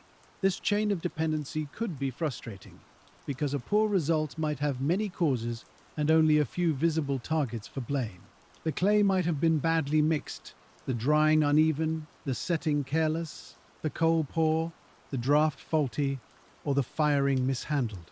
In a busy yard, such distinctions mattered, and yet could blur under pressure, leaving workers to defend themselves with fragments of truth while the damaged bricks lay plainly before everyone. Still, the process continued, because cities are built through persistence more than perfection. Some bricks were excellent, many were ordinary and serviceable, some were flawed but usable in hidden places, and some were broken down for rougher purposes. The stoker learned this range, and perhaps he learned also that usefulness in the world often comes in degrees, not in the pure categories imagined by people far from production. The sorting of fired bricks had its own quiet hierarchy. The best pieces might go where appearance or strength mattered, lesser ones to inner walls or foundations, overburnt pieces to places where hardness was useful, and broken ones to fill paths or rubble. Nothing about this was sentimental, yet it showed a practical mercy in materials, as though the yard preferred to find a place for what the kiln had made, rather than discard too quickly. A stoker could see himself in that practical sorting if he were given to inward thought. Workers, too, were placed according to strength, skill, age, reliability, and circumstance. Some visible, some hidden, some praised, some used without much notice. It would be too neat to press the comparison hard, but in a sleepy telling we may let it rest softly nearby, because the yard was full of such unspoken rhymes. Age changed the work. A young man might bear heat with impatience and recover from lifting by morning, while an older stoker carried knowledge that spared waste, but not always pain. Knees stiffened, backs tightened, breaths shortened, and the work that once felt like a test of strength became a negotiation with limits. Yet older workers often remained valuable because a kiln needs judgment as much as force, and judgment is one of the few things heat cannot burn away quickly.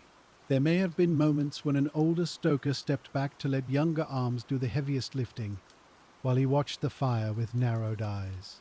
This arrangement could be informal, born from necessity rather than kindness, but it acknowledged that work is made from different kinds of strength. The young man moves the coal, the older man reads the color, and between them the kiln receives what neither could provide alone in quite the same way. The yard itself aged too, gathering repairs, habits, shortcuts, and memories of accidents or difficult seasons. Men might say that a certain corner had always smoked badly, or that one chamber fired better if treated carefully at the start, or that a particular winter had cracked green bricks by the hundreds. Such talk made the yard into a shared record, not written on paper, but carried in stories, cautions, and gestures repeated beside the same walls. A new owner might see equipment, land, output, and expense, while the workers saw a more intimate geography of use. They knew the loose board, the treacherous rut, the warm wall where one could stand briefly in winter, and the place where rain dripped from the shed roof into the coal.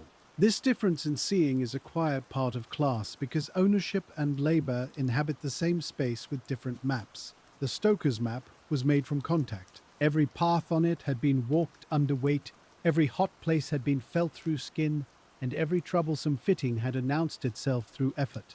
It was a map without ornament, but it was exact enough to carry a tired man safely through a dark shift, which is more than many grand maps can do. On some evenings, fog from the river may have thickened the city air, joining with smoke until distance became soft and uncertain. The kiln yard, already smoky, would seem enclosed in its own weather, with the chimney rising into a grey that gave nothing back. Sounds would come softened through the vapour. Cartwheels, voices, hooves and bells losing their edges before reaching the firing line, while the firelight remained close and clear. Fog changes the feeling of labour, not by reducing the work, but by making the world beyond it feel smaller. The stoker might see only the next few yards of ground, the coal shed, the barrow, the kiln wall, and the glow under a lifted cover. In that narrowed world, repetition grows stronger, and the shift becomes almost dreamlike, one movement following another in a circle of smoke, mist, and warm brick. Rain changes it differently, making everything heavier and more literal. Drops strike the yard mud, hiss faintly where they find hot surfaces, darken the stacks, and drum on shed roofs while men pull caps lower and keep moving. The kiln continues to burn in the wet, a stubborn interior summer enclosed by walls, while the stoker passes between weather and furnace as though crossing a border with every round. Snow, when it came, must have made the contrast even clearer, softening the ugly ground and briefly whitening roofs, piles and paths, before soot and traffic marked them again. The kiln's warmth would melt edges near the walls, turning snow to slush, then mud, then a dark paste under boots. There is beauty in such a yard after snowfall, but it is a brief beauty, because work soon writes over it with coal dust, wheel tracks, and ash. These seasons pass through the stoker's life not as scenery alone, but as changes in labour. Spring mud, summer heat, autumn damp, winter frost, each asked for a slightly different endurance, while the kiln's basic hunger remained the same. The fire was constant enough to anchor the routine and variable enough to prevent true ease, and the worker lived between those facts, adapting without ceremony. At times, the stoker may have looked forward to the simplest comforts with an intensity that gentler lives rarely teach. A dry pair of socks, a bowl of warm soup, a bench near a stove, a pipe shared outside a doorway, or a few uninterrupted hours of sleep could become not small things, but the very shape of relief. Hard labor rearranges desire, making ordinary comforts luminous, because the body recognizes their value before the mind decorates them. This is why the bedtime imagination of such work should remain tender, without pretending the work itself was tender. We can let the rhythm soothe us now, from a safe distance, while still remembering that the original rhythm belonged to people who were tired, underpaid, and often exposed to conditions they could not choose. The calm of our telling rests partly on honesty, and honesty has its own gentle steadiness when it is not sharpened into accusation. So you return again to the firemouth, and the shovel rises in the same arc it has followed all day. Coal slides from metal into heat, a small dark fall becoming flame, and the cover settles back with a muted sound that feels almost final until the next opening asks for the same care. Your sleeves smell of smoke, your face is warm, and behind you the yard lies under evening air, with brick stacks cooling in rows, and the chimney lifting its slow thread upward. Somewhere nearby, raw bricks rest in their careful arrangements, waiting without knowledge for the heat that will make them useful. Somewhere beyond the gate, streets wait for walls, walls wait for plaster, rooms wait for families, and the city grows by accepting countless acts of labor into itself. The stoker does not need to hold all of that in mind, yet his work touches it, just as fire touches clay without needing to know the building it will become. A person standing outside the yard might hear only rough sounds and see only smoke, but from within the routine, there is a deep order to the disorder. The coal is brought because heat must be kept. The ash is cleared because air must pass.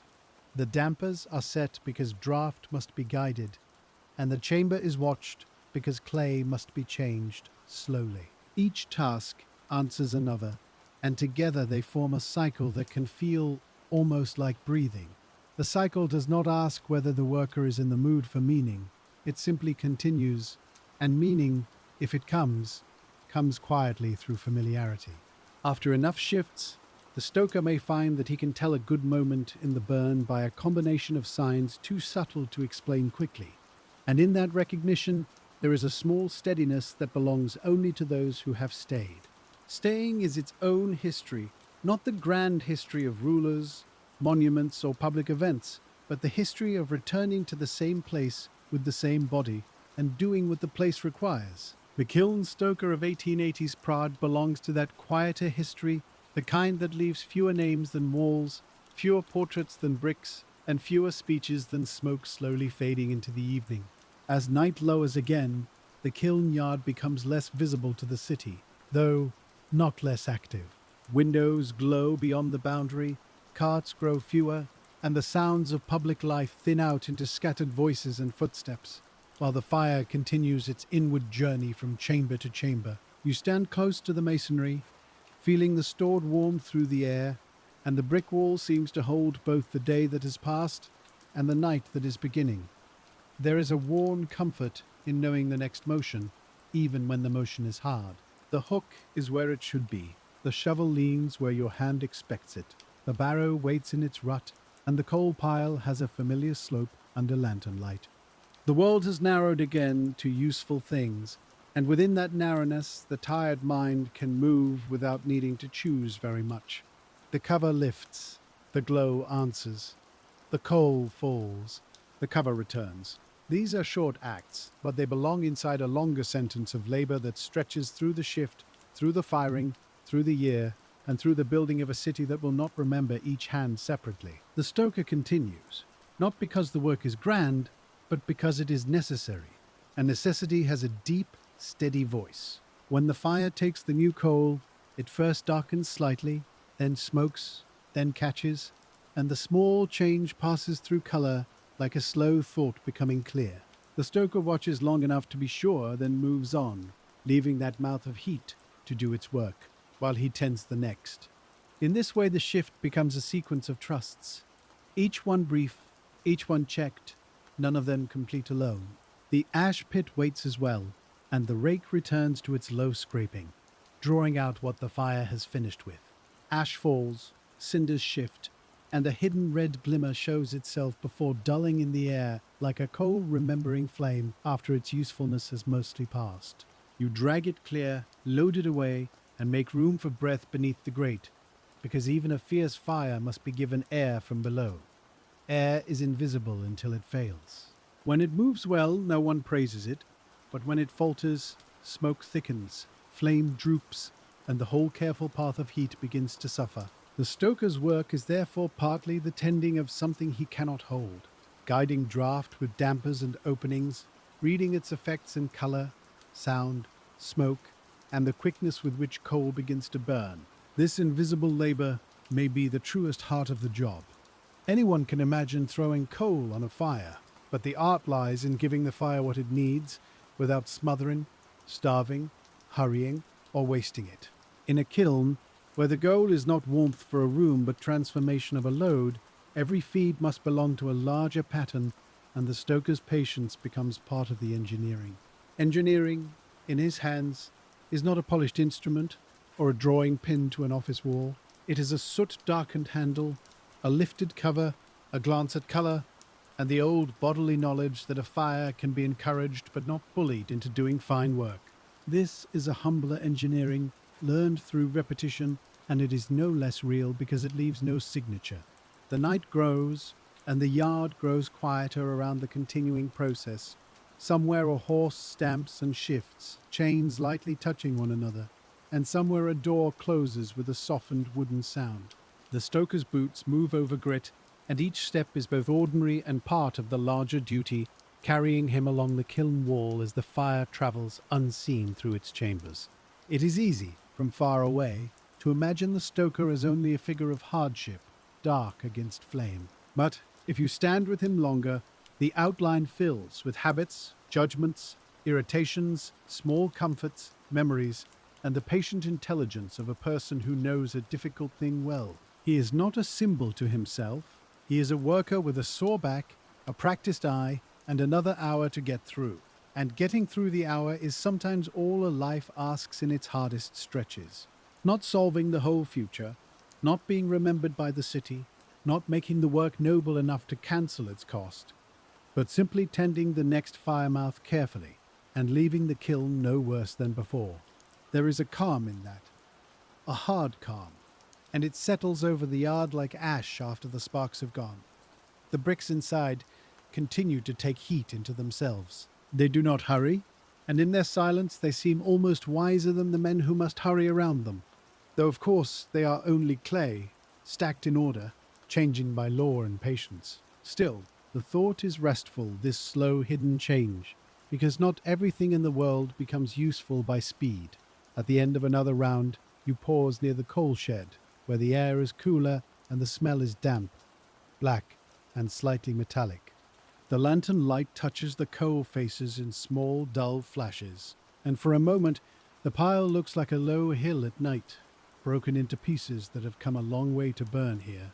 You rest the shovel against your shoulder, not for long, but long enough to feel the weight of it as something familiar rather than hostile. Then the work gathers you again, gently in our telling, firmly in the world where it happened. The kiln breathes, the chimney pulls, the covers wait, and the clay inside continues its passage from softness into strength. You step back toward the warm wall, toward the glow and the dust, and the steady, grim routine, and the night folds around the yard without haste. The night does not deepen all at once, but settles gradually into the corners of the yard, first under the carts, then beneath the sheds, and finally along the base of the kiln wall where ash has gathered in pale ridges. The fire makes its own daylight wherever you lift a cover, but that brightness belongs only to the work, and it vanishes again when the iron settles back into place. You move between these brief openings as though walking between small, fierce rooms, each one waiting for the same measured care. There is a particular smell that comes when coal has just been fed and is beginning to take, a thick, tarry breath that rises before the flame has fully claimed it. It is not pleasant, but it is familiar, and familiarity has a way of making even harsh things feel less surprising to the body. The stoker knows when to turn his face, when to wait, and when to move on, because the fire's first smoke can catch at the throat more sharply than the steadier burn that follows. The kiln's outer wall is rough beneath the hand, warm in some places and merely dry in others, and if you touch it lightly, you can feel the hidden geography of heat. No two parts of the wall are exactly the same, because the travelling fire has passed some chambers, is working strongly in others, and has not yet reached those waiting ahead. In this way, the kiln becomes a map under the palm, not readable in detail perhaps, but suggestive enough to tell you that the inside is never still. Above, the chimney continues to draw, and its work is strangely quiet for something so necessary. It does not turn or flash or strike like a machine, yet it governs the path of smoke and heat as steadily as any wheel or shaft in a factory. The stoker may not think kindly of it, but he looks to it often, watching the smoke lean, thicken, rise, or flatten, because that dark thread above the roof is tied to every draft below. In the small hours, the city beyond the yard feels less like a crowd of buildings and more like a sleeping weight. The towers, roofs, courtyards, and lanes are still there, though softened by darkness, and somewhere within them people sleep behind walls that may themselves contain bricks once fired in a yard like this. The thought is not grand enough to keep a man warm, but it lies quietly beneath the work, a reminder that the hidden labor of the night becomes the shelter of other people's mornings. The stoker returns to the ash again because the fire consumes and leaves behind, and the leftovers must be drawn away with the same patience used to feed the beginning. Ash has a delicate surface until the rake disturbs it, then it collapses into itself and rises as powder, coating the lips with a taste that is dry, bitter, and strangely persistent. You learn to breathe through moments like this in narrow ways, conserving the clearer air for when the cloud settles and the iron rake can go back in.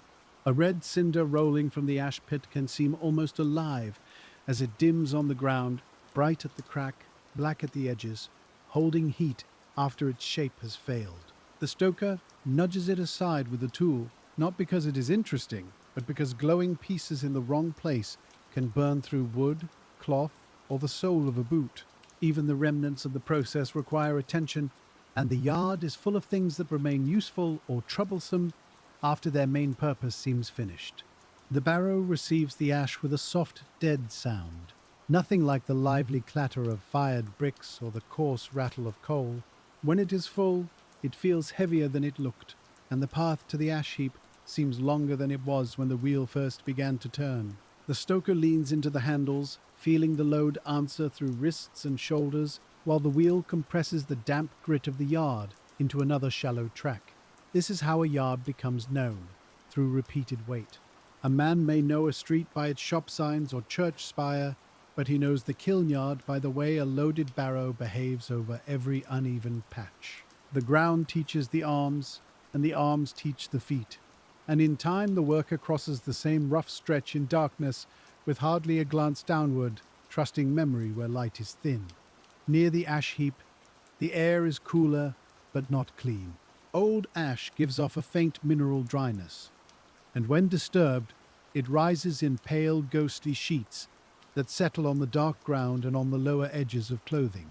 In wet weather, it becomes a paste, in dry weather, a powder, and in either condition, it is part of the stoker's world, less dramatic than flame, but nearly as faithful. From there, you turn back toward the kiln, and the orange glow waiting along the wall seems stronger after even a short distance away. The fire draws the eye, perhaps because human beings have always watched fire, or perhaps because this particular fire is the center around which wages, bricks, orders, and fatigue are arranged. You do not gaze at it as a comfort, though it may still comfort some old part of the mind that understands warmth before it understands labor. The stoker's shoulders settle into their pattern again, and the shovel is lifted from its resting place. Coal must be carried to the correct firing holes, not scattered everywhere in an anxious attempt to make the kiln hotter, because more fuel in the wrong moment can make trouble instead of heat. The art is in steadiness, and steadiness in a tired body is made from little refusals to hurry beyond usefulness. Each firing hole is a small appointment. You arrive, lift the cover, read the fire, feed if feeding is needed, and set the cover back so the kiln can return to its enclosed work. Some openings ask for more attention than others, just as some rooms in a house seem to hold draughts or dampness, and after long acquaintance the stoker knows which parts of the kiln are likely to become troublesome. In a continuous kiln, the fire's journey has to be shepherded rather than forced, and that image is gentler than the place itself, though not entirely false. The heat front moves onward through chambers filled with stacked bricks, while ahead of it green or partly dried bricks are being warmed, and behind it fired bricks are giving up their stored heat before unloading. The stoker's coal, draught, and watchfulness help guide that movement, and he follows it as faithfully as a person following livestock through a dark lane, keeping the straying edges from wandering too far. The kiln does not show him everything. It gives hints, signs, colors, noises, and consequences, but much of the real transformation happens in darkness beyond the reach of his eyes. This hiddenness is one of the reasons experience matters so much, because a beginner wants certainty where the trade offers only indications, and an older worker has learned to be patient with partial knowledge. Partial knowledge can be enough if it is honest. The stoker cannot know the condition of every brick, cannot see every flame path, and cannot measure every degree of heat, but he can gather what the kiln offers and respond carefully. In that humility there is skill, because work with materials often begins by accepting that the material has a life of its own. The night watchman passes again, if there is one, his lantern swinging low and making the ash heap shine briefly like pale sand. He looks toward the kiln, then toward the gate, and perhaps says something about the hour or the weather in a voice softened by tiredness. The stoker answers without stopping, because companionship at night is often made from brief acknowledgements, small proofs that another person is awake inside the same wide silence. After the watchman moves on, the yard settles back into its layered sounds. Fire draws, coal shifts, iron taps brick, the chimney breathes upward, and far beyond the boundary a horse's hooves pass along a road with a hollow, fading rhythm. The stoker hears all of it, without listening to each part separately, the way one hears rain on a roof while doing some familiar indoor task. There may be a clock somewhere, perhaps in a foreman's room or in the city beyond, but its hours are less persuasive than the body's weariness. Near midnight, near dawn, before supper, after the first round, these become more real than numerals, because the work divides time into stretches of endurance and relief. The stoker's sense of time is practical, and practicality is often more intimate than precision. If he carries a piece of bread for the night, it waits wrapped in cloth, becoming a little dry at the edges and taking on the faint taste of the yard. He may eat it near the coal shed or by the warm outer wall, choosing whichever discomfort seems smaller at that moment. The bread is plain, but the act of chewing gives the body a different rhythm for a few minutes, and the jaw's slow motion feels almost restful beside the repeated lifting of the shovel. Food in such work is not a feast but a maintenance of strength, and still it carries the human world into the industrial one. A crust, an onion, a little cheese sausage if fortune or pay allows, and water from a pail can become a quiet island in a shift that otherwise belongs to heat and dust.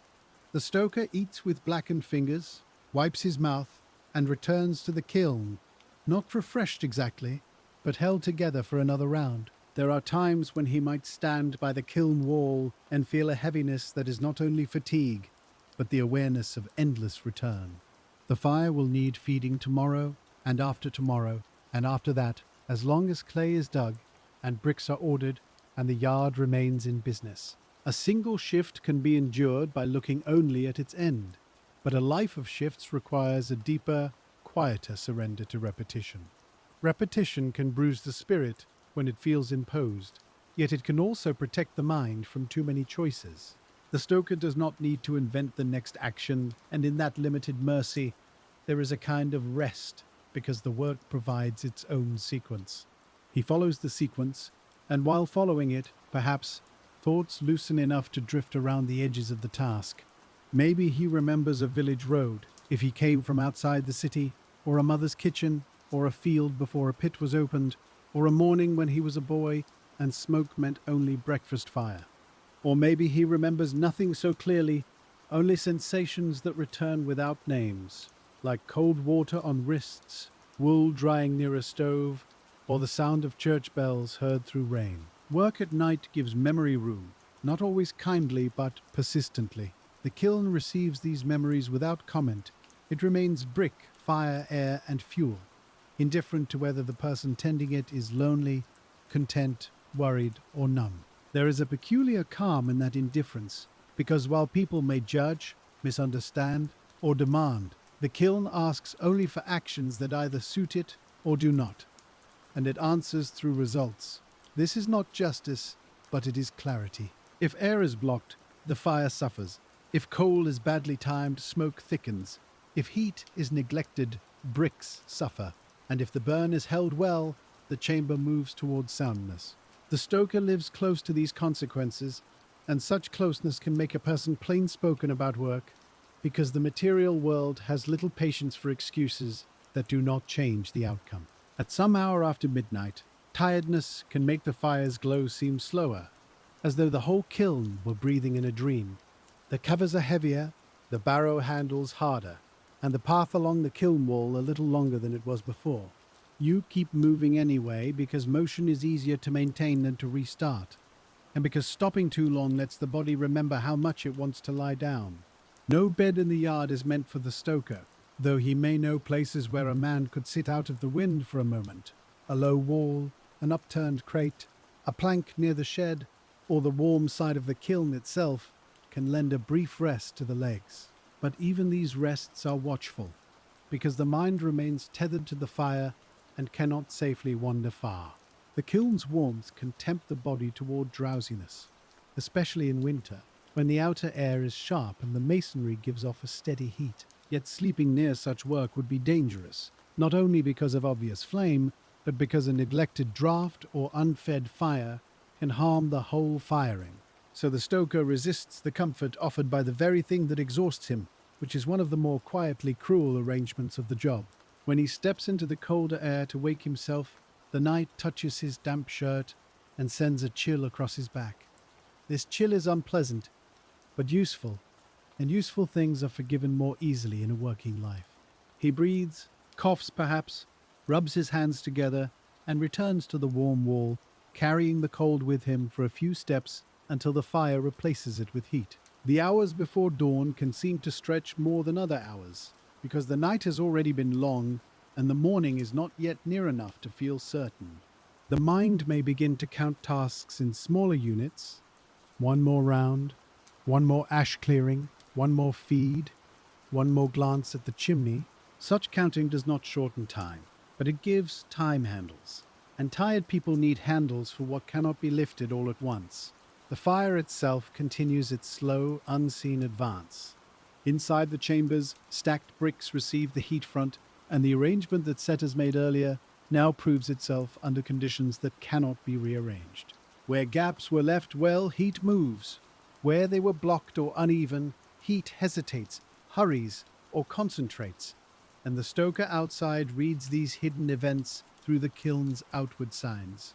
Sometimes a small adjustment at a damper changes everything.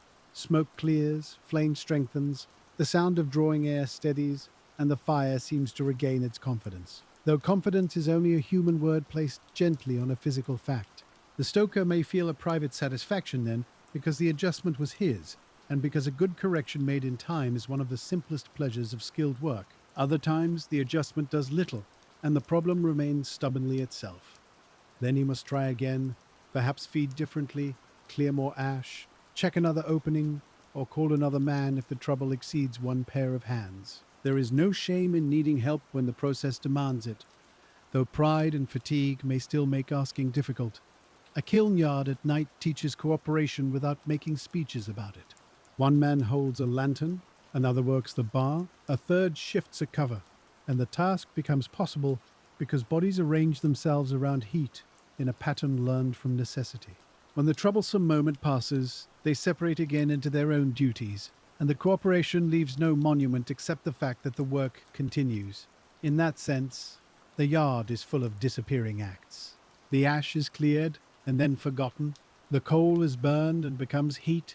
The heat changes the clay and vanishes into cooling. The worker's effort disappears into the brick, and the brick disappears into a wall. Much of history is made from such vanishings, and the kiln stoker stands in the midst of them, covered in the traces of what everyone else will soon stop seeing. The stoker might not resent this every day. Resentment, like any strong feeling, takes energy, and a long shift often leaves room only for practical moods. But there may be moments, perhaps when wages seem thin or a foreman speaks sharply, when the hiddenness of his labor feels less like modesty and more like being used up without being fully seen. Still, the next coal must be fetched. The yard does not pause for a person's whole philosophy of fairness, and the shovel waits with the same dull patience it had before any thought began. This return to action may feel bleak, but it also spares the mind from circling too long in places where no immediate answer can be found. The coal shed is darker now, and the pile has changed shape since evening. Its face has been cut back by repeated shoveling, leaving small ledges, slopes, and loose fragments that slide under the blade. Coal dust rises with each thrust, and the smell is damp, old, and compressed. A smell of underground places brought to the surface to make another material hard. This coal may have come from Bohemian or nearby industrial regions, moved by rail and cart into the networks that fed factories, homes, workshops, and yards. To the stoker, it arrives simply as fuel, better or worse, dry or wet, clean or full of trouble, but its journey is part of the wider machinery of the age. Mines, railways, merchants, carters, kilns, builders, and tenants are tied together in the small black pieces that fall from your shovel into flame. One industrial process feeds another, and a city is built from these overlapping dependencies. The coal miner's darkness becomes the kiln stoker's heat. The stoker's heat becomes the mason's brick. The mason's wall becomes the room where another worker sleeps after another trade. No single person sees the whole chain while standing inside his own link. Yet the chain exists, and the ordinary world rests on it. The grimness of the stoker's job, therefore, belongs not only to fire, but to position. He stands downstream from miners and transport workers, upstream from builders and households, and right in the middle of a chain that turns landscapes into urban shelter. His place is necessary, but necessity does not protect him from smoke, low pay, long hours, or the small injuries that gather like ash at the base of a grate. Near dawn, the air begins to change even before the light is visible. It may grow cooler, or simply different, with the faint stirring that comes when a city prepares to wake. and the sounds beyond the yard become more frequent. A cart passes, then another, a door closes somewhere, a rooster calls from a less urban edge, or bells begin to mark the hour with a calm that does not know who has slept and who has worked. The stoker hears these signs with a tired alertness. Morning means relief if another man is coming, but it also means the night's work will soon be examined, inherited, and perhaps judged. He checks the kiln more carefully, not because he was careless before, but because handing over a process requires a final gathering of attention, a last effort to make the facts clear. The color in the firing holes looks different as daylight grows, and this too must be considered. A glow that seemed strong in darkness may seem duller in morning grey, so the experienced eye corrects for the changing world outside the kiln. It is a small example of how judgment is never only about the object being judged, but also about light, fatigue, weather, and the human condition of the person doing the looking. When the next worker arrives, the exchange is brief, because tiredness and routine both prefer economy. The stoker tells him where the fire is, which holes have been fed, what ash needs clearing soon, whether the draft has behaved, and what part of the kiln deserves extra watching. This handover is modest, but it is a bridge over which the whole burn passes from one tired body to another. Then the night stoker steps away, and stepping away can feel strangely difficult after hours of being bound to the kiln. The body has been organized around returning, checking, feeding, and listening. And suddenly, it must accept that the responsibility has shifted. He may look back once, not sentimentally, but to make sure the next man has understood. And then the yard begins to release him. Morning light shows what night hid. The ash on sleeves, the blackened rag, the coal dust on the neck, the worn place on the shovel handle, the pale streaks where sweat has cut through soot, and the deep ruts near the shed all become visible again. The yard looks less mysterious and more plainly worked, and the grimness of it becomes ordinary under daylight, which is perhaps its own kind of mercy. Outside the gate, Prague begins another day of commerce, prayer, errands, construction, and noise. The stoker enters the street as one of many workers, his particular night unreadable to most people who pass him, except perhaps through the smell of smoke and the slow heaviness of his step. He is part of the city's morning and separate from it at once, moving home while others move outward toward their own labor. There may be a bakery already warm, its smell cutting through coal smoke with flour, crust, and yeast, and that smell can feel almost painfully domestic after the kiln yard. Bread in a shop window belongs to another kind of heat, gentler and more immediate, heat meant for feeding rather than firing. The stoker might notice the difference without forming it into words, because after a night with industrial fire, every other warmth in the world carries a different meaning. If he buys bread, the coins leave his hand reluctantly, not because he begrudges food, but because wages vanish through necessary openings as steadily as heat through flues. Rent, bread, fuel, repairs, medicine, school needs if there are children, and the small expenses of life all wait like creditors at the edge of each pay. The kiln turns coal into bricks, and the household turns wages into survival, both processes requiring constant feeding. At home, the morning may be too bright for sleep, or the room too noisy, or the body too wound by effort to surrender immediately. A worker can be exhausted and still not sleep at once, because the mind that stayed awake by duty cannot always let go by command. He sits, washes, eats, or lies down with the kiln still moving through his senses, the fire glowing behind his eyes like an ember that has not yet cooled. Gradually, if quiet allows, the body finds its descent. The breath slows, the hands open, the jaw unclenches, and the yard begins to recede from the immediate world into the deeper storeroom of memory and habit. Sleep does not erase the labor, but it carries the worker away from it for a time, and that temporary distance is one of life's oldest kindnesses. While he sleeps, the kiln continues. Another stoker follows the wall, another shovel rises, another cover settles, and the heat moves on through chambers that do not know who stands beside them. The continuity is almost peaceful from afar, though it is made from many interrupted rests, many blackened hands, and many ordinary acts of endurance that seldom enter the official story of a city. If we follow the day shift now, we return to the yard under a higher sun, where the smoke is less mysterious and the brick stacks show their colors plainly.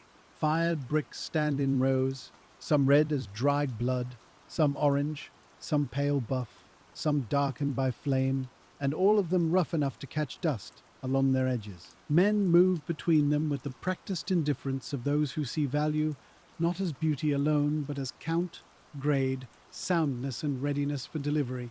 A cart is backed near a stack, and loading begins. Bricks pass from hand to hand or are carried in small piles, their weight multiplying quickly in the arms, while the horse waits with patient ears and shifting hooves. The cart bed takes the load in layers, arranged so the journey will not shake everything loose, and the sound of brick on wood repeats with a dull, steady insistence.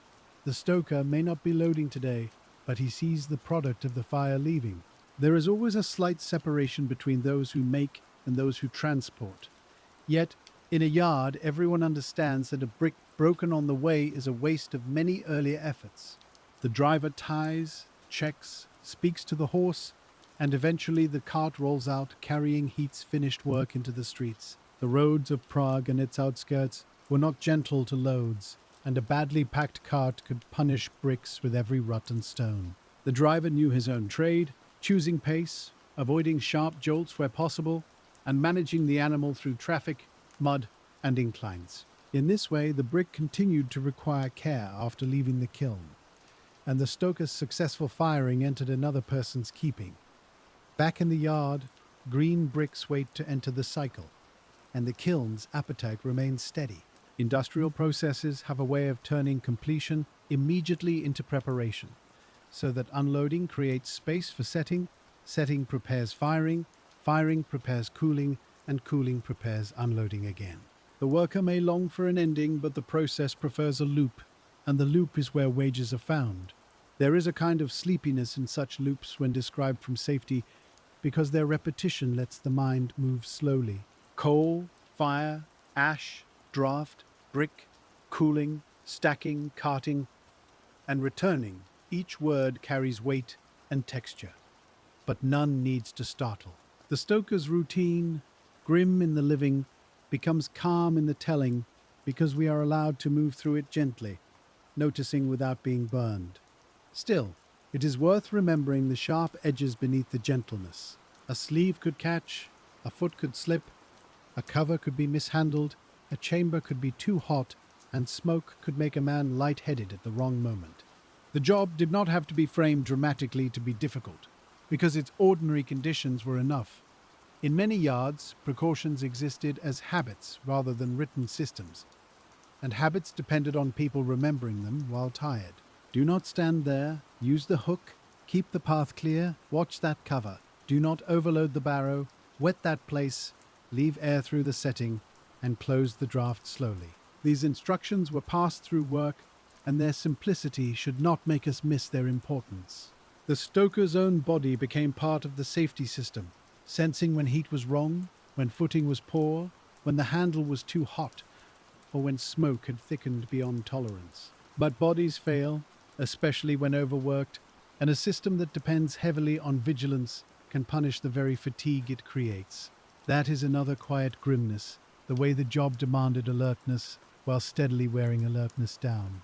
The long average sentence of the work, if such a thing can be imagined, had many clauses. It began before dawn with damp coal, continued through feeding and ash, moved through heat and cold, included bread, smoke, judgment, lifting, listening, and waiting, and did not properly end when the worker walked home because the smell and tiredness followed.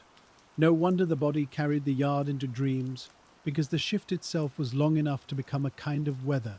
And yet, through this weather, there were moments of stillness. A stoker might stand near the kiln after a good adjustment and hear the fire draw cleanly, feel the warmth without immediate pain, and see smoke lifting in a steadier line. For a few breaths, the process felt aligned, and the worker, though tired, could rest his mind against that alignment. Such moments are small, but sleep itself is made partly from small permissions. The thought that something is in order, that the fire is holding, that the tools are where they should be, and that the next motion is known, can soften the edges of consciousness. It does not erase the grimness, but it gives the telling a low and steady light. The kiln yard after rain has another kind of light, especially when clouds break and wet surfaces briefly shine. Brick stacks darken, puddles reflect the chimney, and the yard dog, if there is one, steps carefully around the mud before returning to a dry place near stored boards. The stoker notices these things in passing, because noticing does not always require leisure, only eyes moving through a familiar place. A small plant may grow near the edge of the yard, where spilled clay, ash, and rain have made an unlikely pocket of soil. It might be crushed next week by a wheel or covered by rubble, but for a while it stands there, green against brick dust, indifferent to industry in its own delicate way. Such details do not transform the work, yet they enter the human mind as proofs that the world is never made of one texture only. Even the kiln wall may host moss or soot-blackened streaks where moisture runs, signs that weather continues its slow work against fire's structure. Heat dries, rain wets, frost expands, smoke stains, hands repair, and time moves through every material as steadily as flame moves through a chamber. The stoker works in the present tense, but the yard is always aging around him. The smell after rain is dense and layered: wet ash, damp coal, clay, horse manure, warm brick, smoke, and the mineral scent of puddled earth gather together until the air seems thick enough to hold in the hand. It is not fresh in the countryside sense, but it has its own honesty, and after many seasons the stoker might recognize it as surely as someone else recognizes lilacs in spring. Recognition is one of the quiet roots of belonging. A person may not love a place in any simple way and still know its smells, paths, sounds, moods, and habits more deeply than any visitor could. The kiln yard may be grim, and the stoker may wish for easier work, yet the place has entered him through repetition, and what enters so often becomes part of the mind's furniture. When a new man arrives, that belonging is visible, in reverse.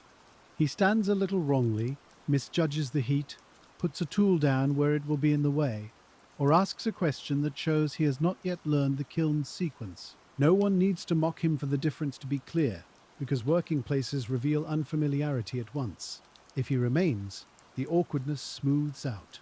He learns the path to the coal shed, the weight of the barrow, the timing of the covers, the way ash moves, and the particular impatience of the foreman before rain. Slowly, the yard teaches him as it taught the others, not through kindness or cruelty alone, but through consequence. This teaching leaves few certificates. A stoker's competence is known because the fire holds, because others trust his report, because he is asked to take the difficult hours, and because mistakes become fewer or smaller. In a world where many workers could not expect public honor, such trust within the trade might be one of the more reliable forms of recognition. The older stoker may not praise easily, but he may leave a younger one alone at a firing hole for longer than before, or ask his opinion on a color, or let him handle a damper adjustment without correction. These permissions are quiet promotions in the language of work. They say, without saying it, that the person is beginning to see. Seeing, in this trade, is more than sight. It is an agreement among eyes, skin, lungs, hands, and memory, all of them combining to judge conditions that no single sense could fully understand. The color says one thing, the smoke another, the heat on the face another, the sound of draft another, and experience gathers them into one usable impression. This gathered impression is fragile when fatigue is strong. A tired eye can misread brightness, a tired hand can fumble a cover, and a tired mind can forget whether a hole was fed recently or only imagined in the routine's repeating pattern. The stoker develops little anchors against this confusion, moving in a fixed order, placing tools consistently, speaking certain facts aloud, or counting rounds under his breath. Counting can become a kind of lullaby for the worker, though not a restful one. One opening, another opening, one feed, another feed, ash cleared, damper checked, barrow emptied, water taken, and the sequence repeats until it becomes almost musical. The listener at a distance may drift with it, while the worker inside it used that rhythm to stay awake. There is an irony there, gentle and sad. The very repetition that can soothe a bedtime mind was, for the stoker, a means of endurance against sleep and error. We can borrow the rhythm without borrowing the suffering fully, but we should borrow it respectfully. letting the calm come from attention rather than from forgetting the cost. As afternoon returns in the telling, the yard fills again with practical colour. The clay in the drying shed is dull and pale. The fired stacks are warmer and more varied.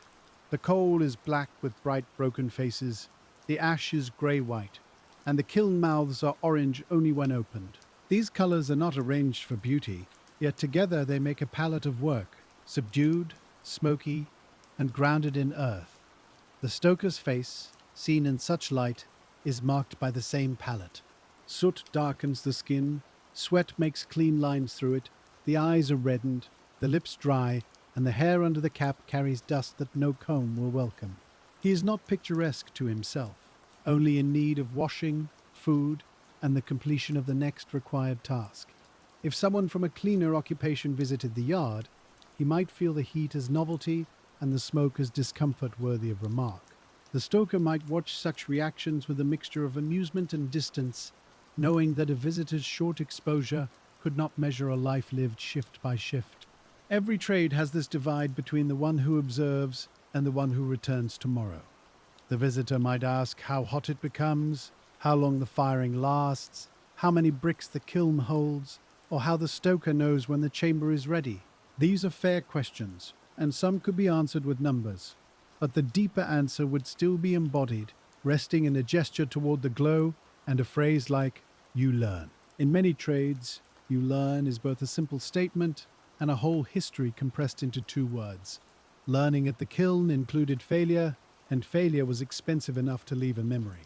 A batch overfired, a chamber underheated, a tool misplaced, a burn mishandled during bad weather, each event taught something sharper than instruction alone. The stoker's calm, if he developed it, was not a natural softness but a layer formed over remembered mistakes. Perhaps that is why older workers often appear slow to outsiders. They are not always slow from weakness, but from having learned the price of haste in places where heat and material answer late. A quick movement may still be needed, but quickness without thought is not the same as skill, and the stoker's best pace is the one that keeps the kiln steady.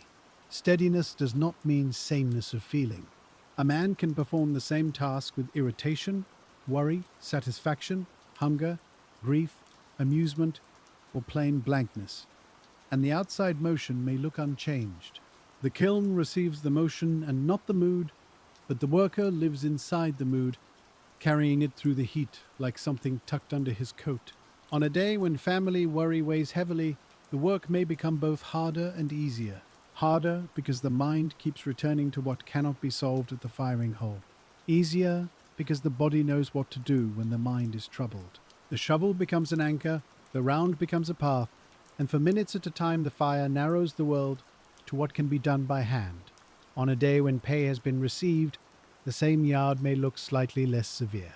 Coins in the pocket do not clean the air or lighten the coal, but they change the meaning of the next loaf, the next candle, the next payment due. The worker still sells strength under hard terms, yet the household's needs meet the labor's result, and for a little while, necessity feels answered, rather than only demanding. The social life around the yard likely gathered near taverns, streets, shared lodging, markets, and church steps, where workers from different trades crossed paths. A kiln stoker might stand beside a carpenter, carter, brewery worker, laundress, or railway porter, each carrying a different smell and fatigue.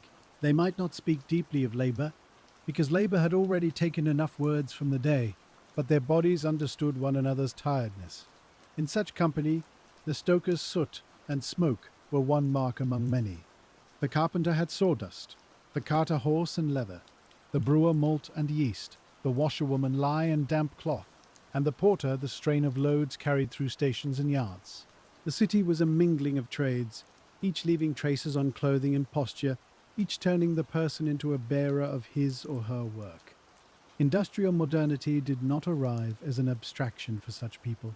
It arrived as shifts, smoke, machines, carts, new buildings, changing districts, steadier demands, and the sense that more of life was being timed by production rather than season alone. The kiln stoker, tending a process both ancient and newly intensified, stood at a threshold between old firecraft and expanding urban industry.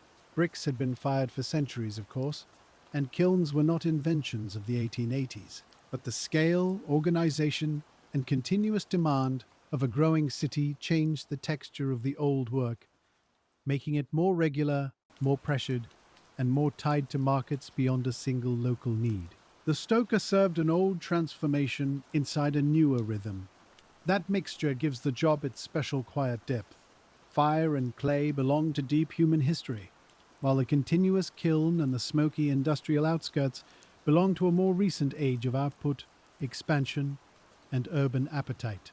In the stoker's hands, the old and the new meet without ceremony, as coal falls through a firing hole into the same elemental heat that has hardened Earth for generations. The night returns, or perhaps it never fully left our imagining, because the kiln's best scenes seem to gather in darkness. The outer yard softens, the fire glows more clearly, and the workers' motions become visible in fragments: a sleeve, a shovel blade, a cap rim, a hand on iron.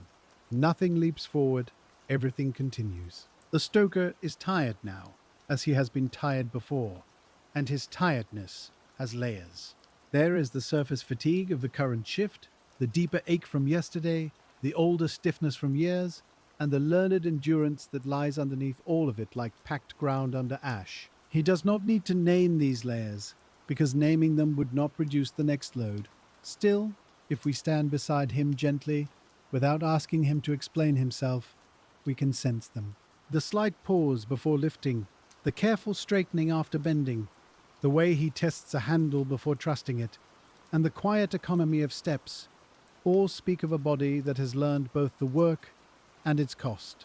This is not weakness, but knowledge written into movement. The kiln asks again, and he answers. A cover lifts, and the light touches his face from below, showing soot, concentration, and the ordinary seriousness of someone doing necessary work in an unnoticed hour. Coal falls, flame responds, and the cover returns, placing darkness back over the opening so the heat can continue inward.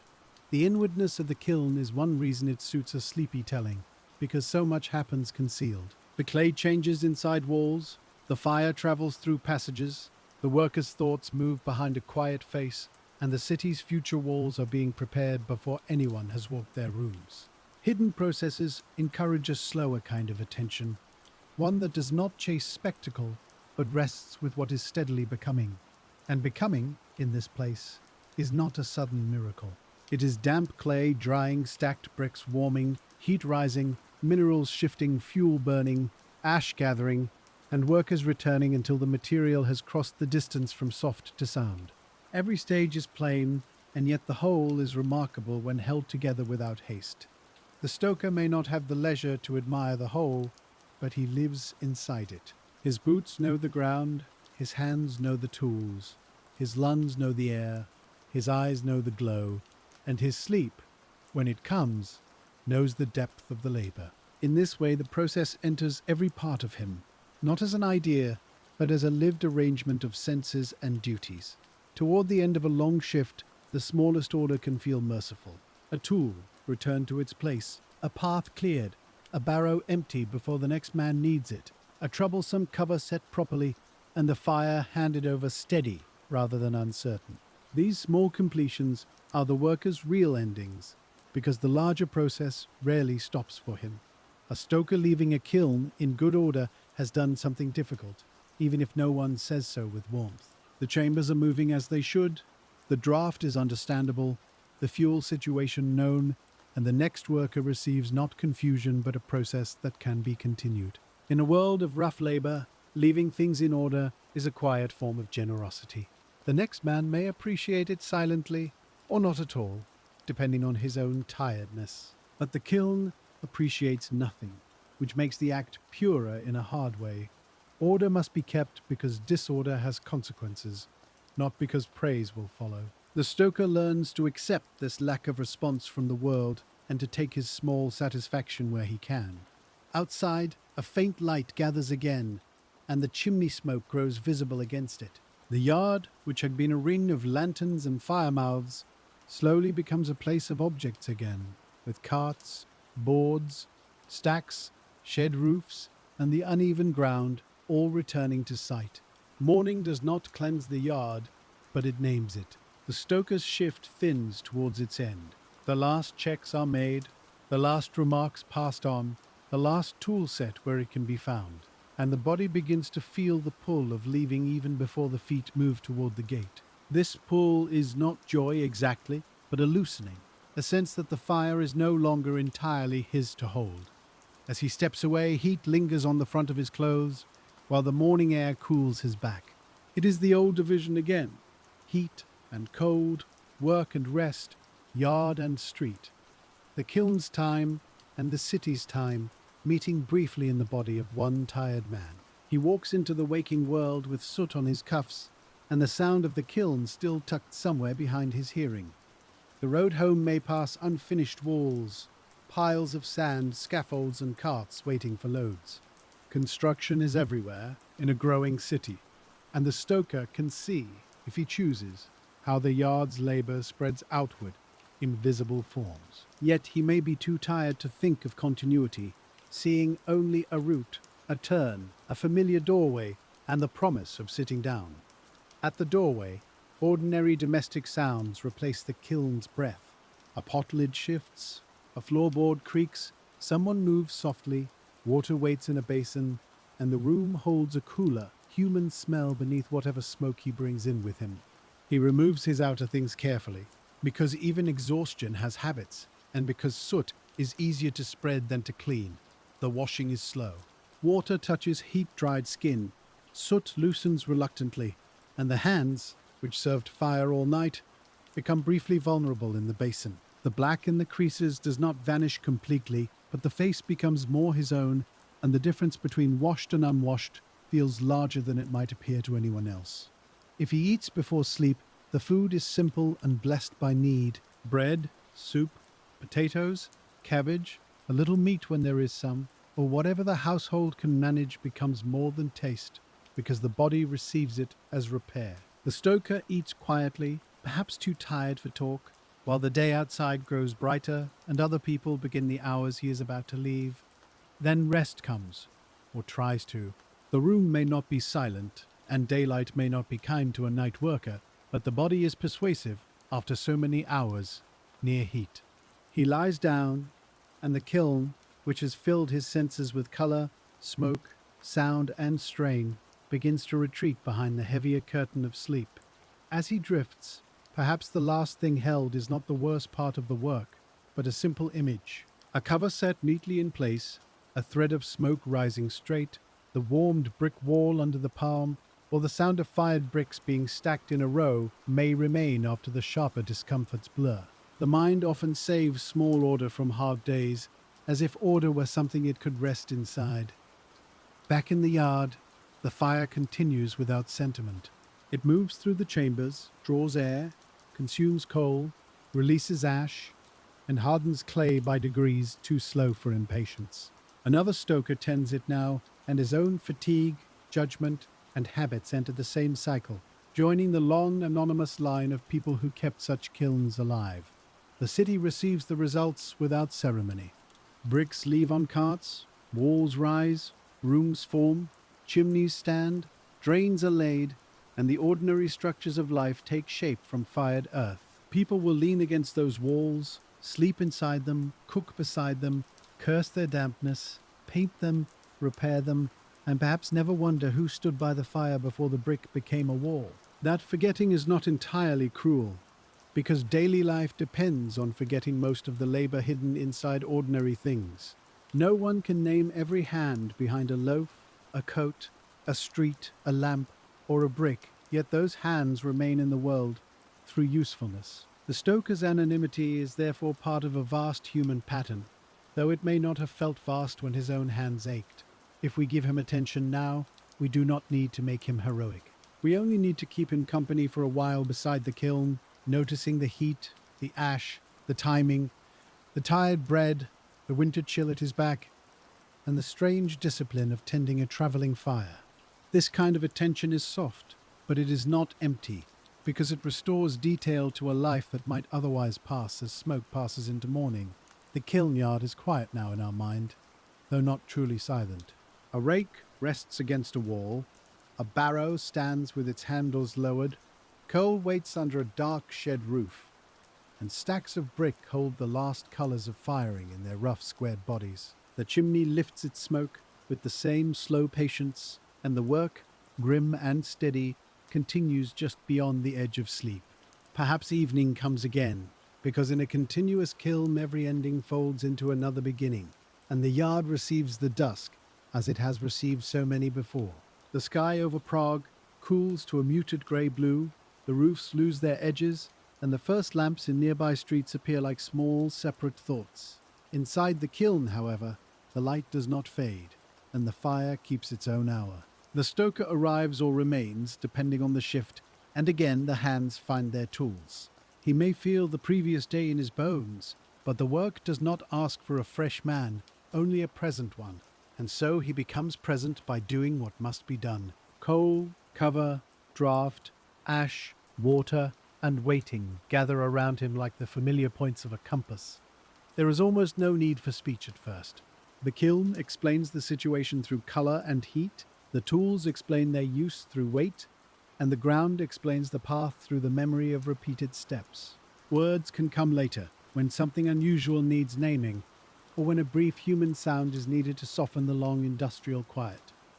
For now, the stoker walks along the kiln wall, and the wall gives back stored warmth. His shadow moves ahead of him when a cover opens, then disappears when it closes, and the lantern at his side makes a small yellow place on the ground.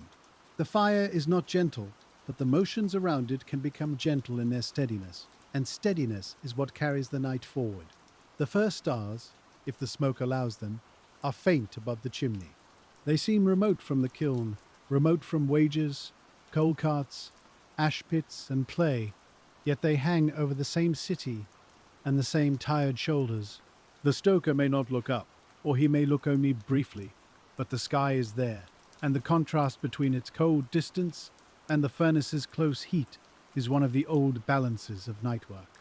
Under that sky, the coal falls again. It is black for a moment against the glow, then red at the edges, then part of the fire. The transformation is quick compared to the brick's slow hardening, but both the transformations and the yard is made from many such changes layered together. A little farther along, another opening waits. The stoker lifts, reads, feeds, and replaces, letting each action complete itself before the next begins. There is no need to rush the telling, because the job itself resists hurry even when the workers are pressed by schedules, and the fire's true pace is always deeper than the foreman's impatience. If you listen closely, you can imagine the sound of the kiln not as a roar, but as a low, steady presence. Air draws through flues, coal crackles, hot surfaces settle with tiny ticks, and somewhere inside the chamber, a brick may shift imperceptibly against another as heat changes its body. These small sounds gather into a hush made of activity, like a workshop breathing in its sleep. The stoker is part of that breathing. His steps mark the outer rhythm, his shovel feeds the inner one, and his attention holds the two together through the hours when the city is least aware of him. He is tired, yes, and grimy, and bound to a hard routine. But he is also the person who knows how to keep the process from losing its way. In this knowledge, there is a narrow dignity. It does not soften the ash in his throat or add coins to his wage, but it gives shape to the endurance, and shape matters when labor is long. A burden with shape can be carried more steadily than a burden without one. The kiln's shape, the yard's shape, the shift's shape, and the movement of the fire all become part of the stoker's inner order. He may not speak of dignity, and perhaps the word would feel too polished for the place, but he knows when he has done the work properly. That knowing is quiet, and quiet things suit the hour. As the night continues, the yard grows smaller again. The city beyond recedes. The future walls recede. The owner's ledger recedes, and only the next required act remains near enough to touch. The stoker takes the shovel, steps toward the glow, and places another small measure of coal into the travelling heat, while the brick chambers wait in their long, patient darkness. The fire catches, settles, and draws inward. The cover lowers with a muted iron sound. The stoker turns along the wall, and the warm air follows him for a moment before thinning into the cool night, as the kiln continues its slow work and the city sleeps around it. Held in part by bricks that were once only clay, smoke, labour, and time,